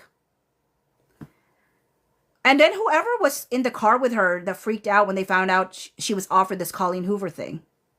I don't know who that is. So it's really hard to know. It's really hard to peg who really helped her. Okay, first, Lively resides in New York. And as New York law recognizes, a plaintiff's home state is where a plaintiff's reputation is most likely damaged. This is true even where the complaintive statements are published multi-state. While Lively complains about statements heard, viewed, or read millions of times around the world, the harm she complains of is a personal harm in New York, including to her reputation in the community, as well as grief and anxiety. Lively also filed suit in New York based on allegations that all defendants transact and solicit business within the state, have committed the tortious acts described in this complaint within the state, and or committed such acts outside of the state causing injury to plaintiffs within the state. Second, the complaint of statements largely emanated from New York. Lively's allegations are largely based on statements disseminated through publications and other media outlets headquartered or based in New York, including the New York Post, the New York Times, USA Today, People Magazine, Page 6, and the Megyn Kelly Show. New York has a strong interest in establishing defamation standards for media outlets domiciled in the state. Third, the allegedly defamatory statements refer to activities in New York and its environs. Lively alleges defendants launched a coordinated campaign to cast her in a false light during the publicity and promotion of the film thereafter, and points to statements related to conduct on set. The film was primarily shot in New Jersey, and the premiere and some production took place in New York. Many of the statements concern responses to the New York Times article about the dispute or the allegations filed in this court. The only relation to California is the general involvement of Hollywood's entertainment industry and the fact that 2 uneventful days of shooting took place there after Lively's concerns were resolved. That's certain but not all defendants' residents there, and that Lively filed an administrative complaint there after the fact. This fact patterns favors New York to a greater degree here than in Kinsey, where the underlying events had no connection to New York whatsoever. Finally, New York clearly has an interest in protecting its citizens, like Lively, from defamatory conduct, an interest not outweighed by any other state, B. Lively's false light claim, count 12, fails. 1. The the false light claim cannot proceed because New York law applies and New York does not recognize the tort of false light invasion of privacy. Summary judgment on that claim must be rendered for defendants. Lively has no standing to bring a false light claim. Even if California law applies, Lively lacks standing. The false light claim arises from Article 1 of the California Constitution. But the California Constitution expressly grants Californians a right of privacy and thus does not apply to Lively, who resides in New York. Because Lively is not a California resident, she may not bring an invasion of privacy claim under the California Constitution. C. Lively's defamation claim count 14 fails as a matter of law.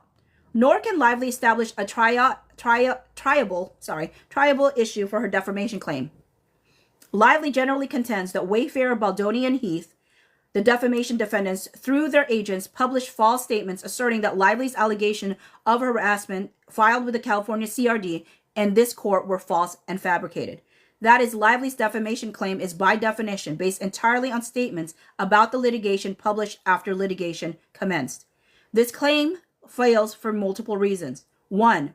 Lively cannot provide falsity or malice.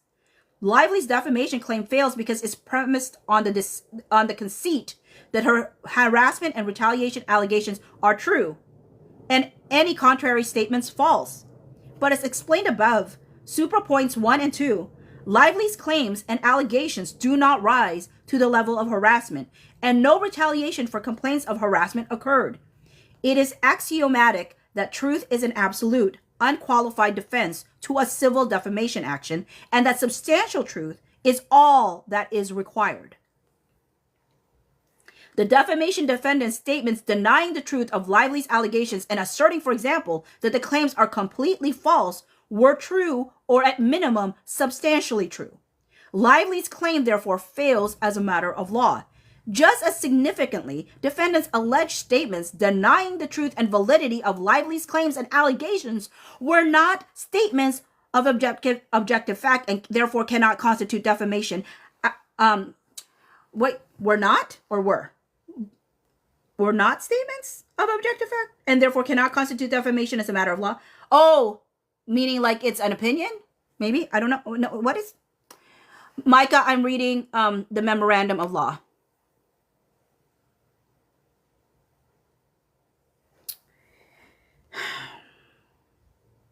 The Second Circuit confirmed just last week that whether conduct rises to the level of harassment and what is meant by the term is often a subjective inquiry that permits differing opinions among those involved. Or, okay. So, yeah, they're saying it's an opinion. Yeah.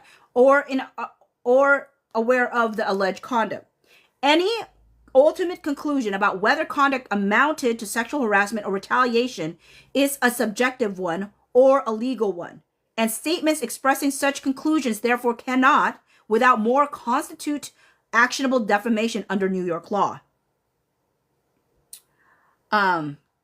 Statements about whether or not there was any smear campaign are for the same reason not actionable. Smear campaign lacks any precise, here's what they're saying. Here's what this one for sure, like really gets me. Because this is the thing that I've been begging Blake Lively to provide. And they say here, smear campaign lacks any precise definitive meaning, such that statements denying the existence of such campaign reflect constitutionally protected opinion. Likewise, assertions that, for example, Lively was pushing her own self-serving and selfish vendetta, and her claims were outrageous and intentionally salacious, are likewise precisely the sort of opinion statement that cannot be objectively proven and is therefore not an actionable basis for a defamation claim. For substantially the same reasons, Lively cannot prove the requisite malice. As a public figure for purposes of First Amendment analysis, Lively must demonstrate with clear and convincing evidence that the defendants realized that their statement was false, or that they subjectively entertained serious doubt as to the truth of their statement. Lively contends that the defamation defendants knew her allegations were accurate because they signed the CRA and knew that Miss Lively was not alone. The CRA was not, by its terms, an acknowledgement of any past conduct. It was expressly forward-looking. This is what I've said to people. Okay? The problem was Blake Lively made people think that they signed a 30-point document. This is what Blake Lively supporters have in their brains. That is not what they signed. They signed a 17-point side agreement, and the language was always forward-looking. I don't know how to say it. And I am on record. I have been on record. I have been a resounding gong. I have been a repetitive person. You can go as far back as the beginning of this whole thing, right? The beginning of this whole thing, I have been saying this thing about the 30-point document. And I told people it was going to be important because it was one of the biggest manipulative moves on Blake Lively's part by putting it on page 2 of her lawsuit and making people believe that that is what they signed off on. And to this day, that lie has traveled and has not been stopped by her supporters. And they literally said, I can't believe any lawyer would allow their client to sign off on that. It's because they never did. They never did. And stop pushing that lie, please.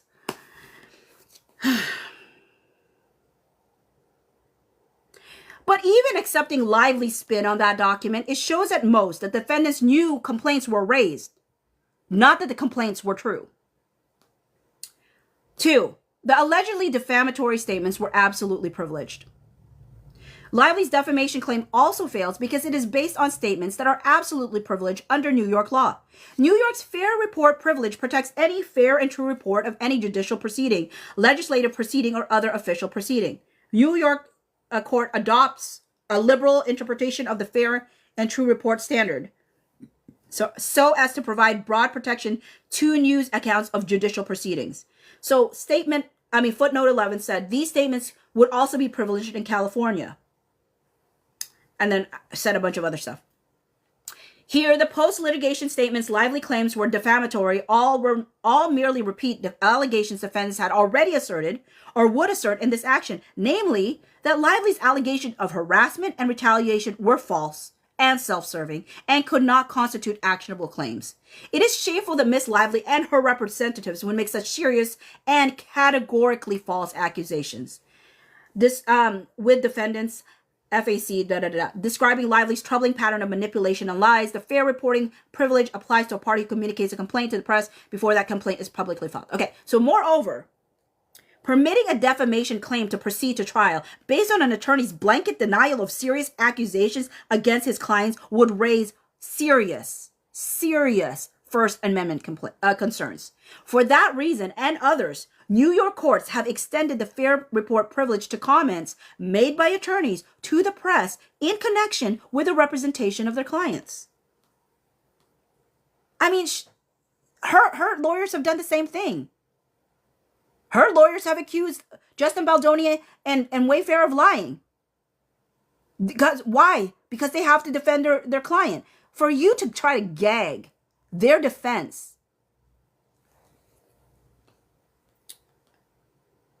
yeah, and it drives me up the wall. Rules for thee, not for me. And the fact that Ruby Rose tried to say, oh, like there's different standards for them or whatever, that's rich. That's rich. Look at your friend. If you're friends with Blake, look at your friend. Because that's real rich to say that. Here, the allegedly defamatory publications all essentially summarize or restate the defendant's litigation position as expressed in their filing and are thus privileged. Footnote 12 says one of the statements Lively claims is defamatory appears verbatim in defendant's complaint.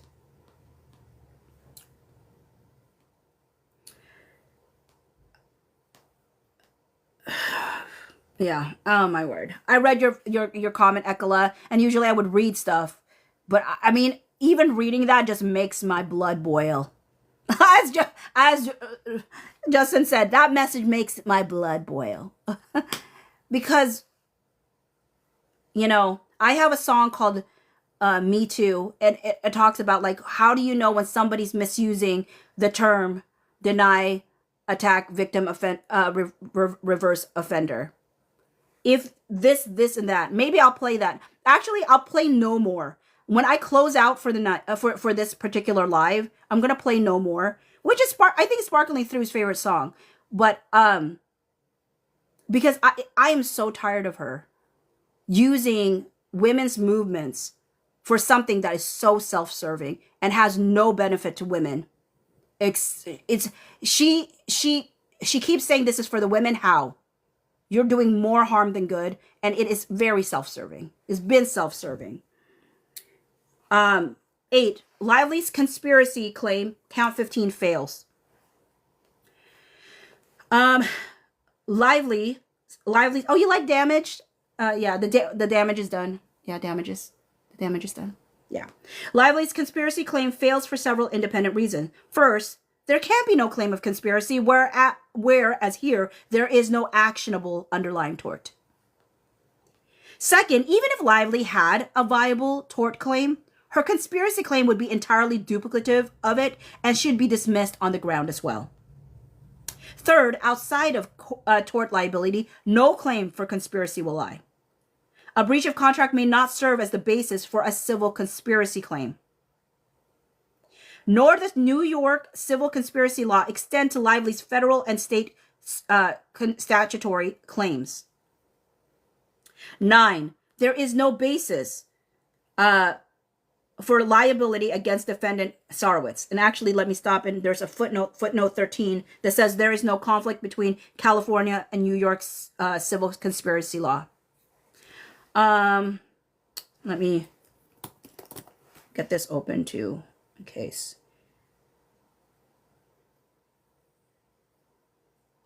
All right. Lively alleges only 2 claims against Sarowitz: false light and conspiracy. For the reasons discussed, these claims fail. Even if these claims could proceed against any defendant, no reasonable jury could find Sarowitz liable. His exceptionally limited involvement confirms why, and the record is devoid of any facts implicating him in either claim. Sarowitz is the majority investor in Wayfarer Studios and provides the studio with financing. He played no role in the production or marketing strategy of the film, visited the set only twice, and played no role overseeing press concerning the film or this dispute. Lively's claims against him are predicated on overblown comments that are taken out of context. For example, Lively alleges Sarowitz stated he would spend $100 million to ruin Lively and her family, but the discovery record confirms Sarowitz did not make any such comments. And,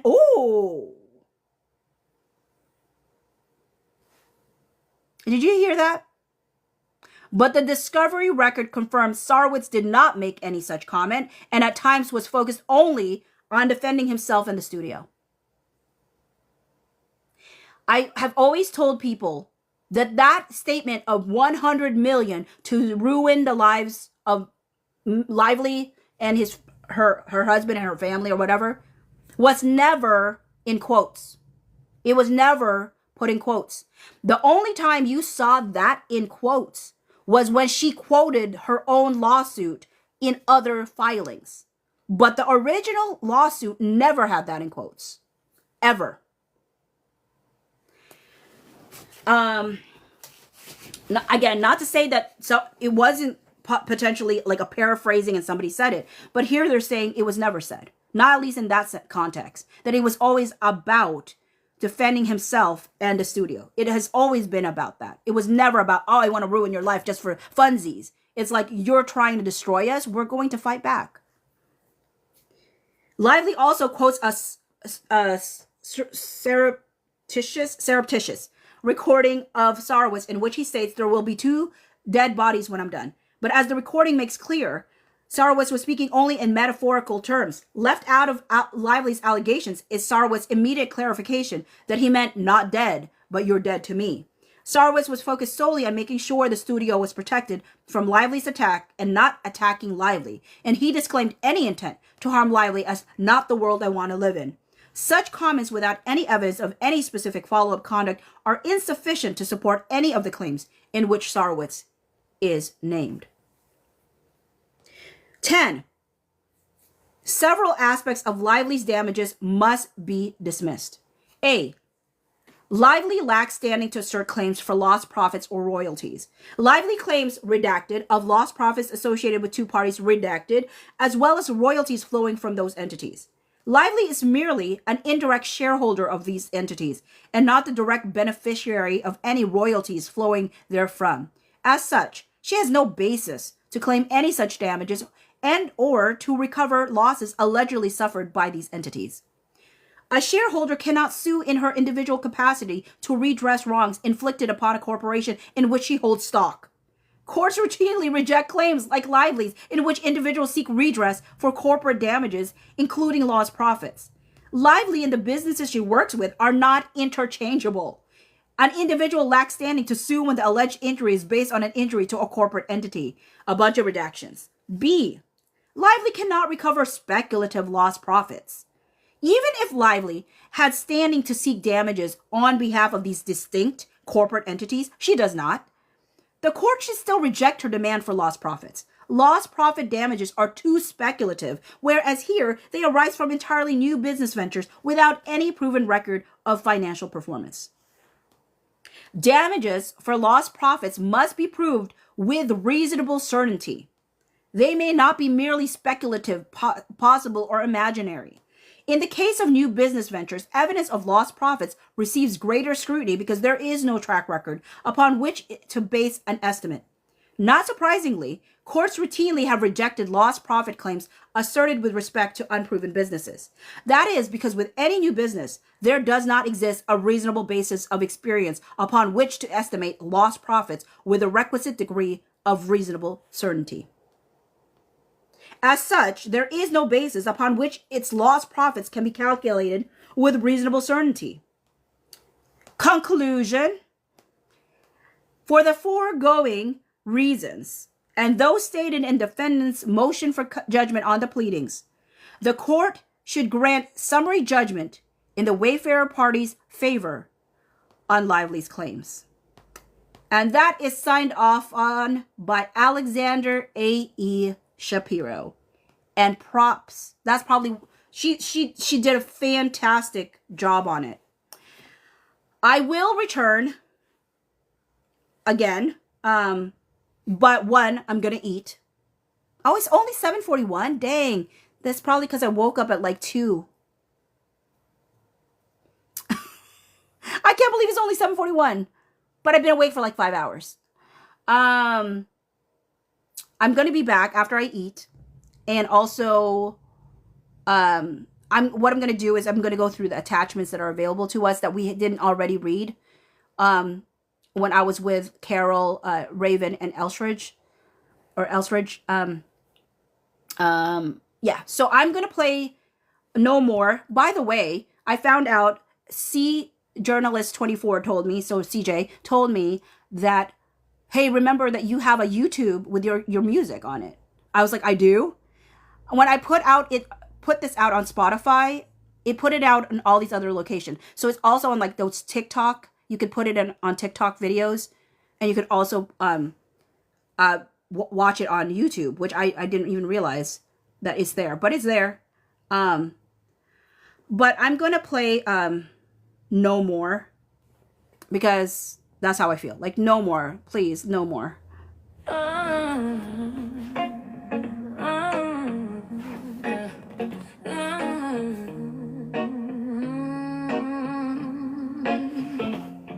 No more selective feminism that only protects you. No more manipulating headlines through planet stories. No more controlling who gets to speak. No more using lawsuits as a press strategy. No more hiding behind your husband's fame. This is my 17-point side agreement. This is not intended as a starting point for a negotiation. We're tired of your manipulation. No more, no more, no more. No more, no more, no more.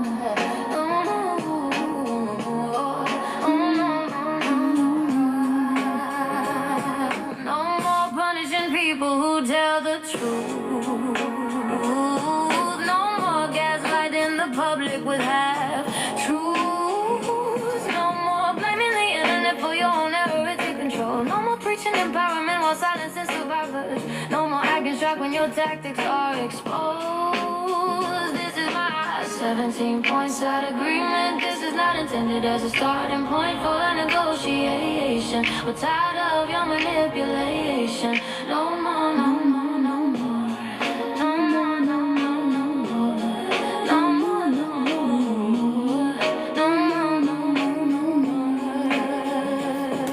No more treating accountability as betrayal. No more leveraging other people's pain for redemption arcs. No more using nostalgia to distract. No more pretending to protect women while harming them. No more mistaking control for strength. No more painting yourself as brave for creating the mess. This is my 17 points out agreement. This is not intended as a starting point for a negotiation. We're tired of your manipulation. No more, no more, no more. No more. This is I use Suno, so I write the lyrics and then I choose the voice and I choose the music.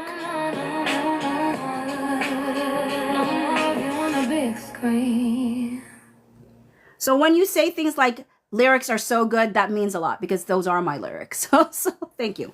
All right. Have a great day. I will be back though. I'm just going to eat, but I'll be back. Bye.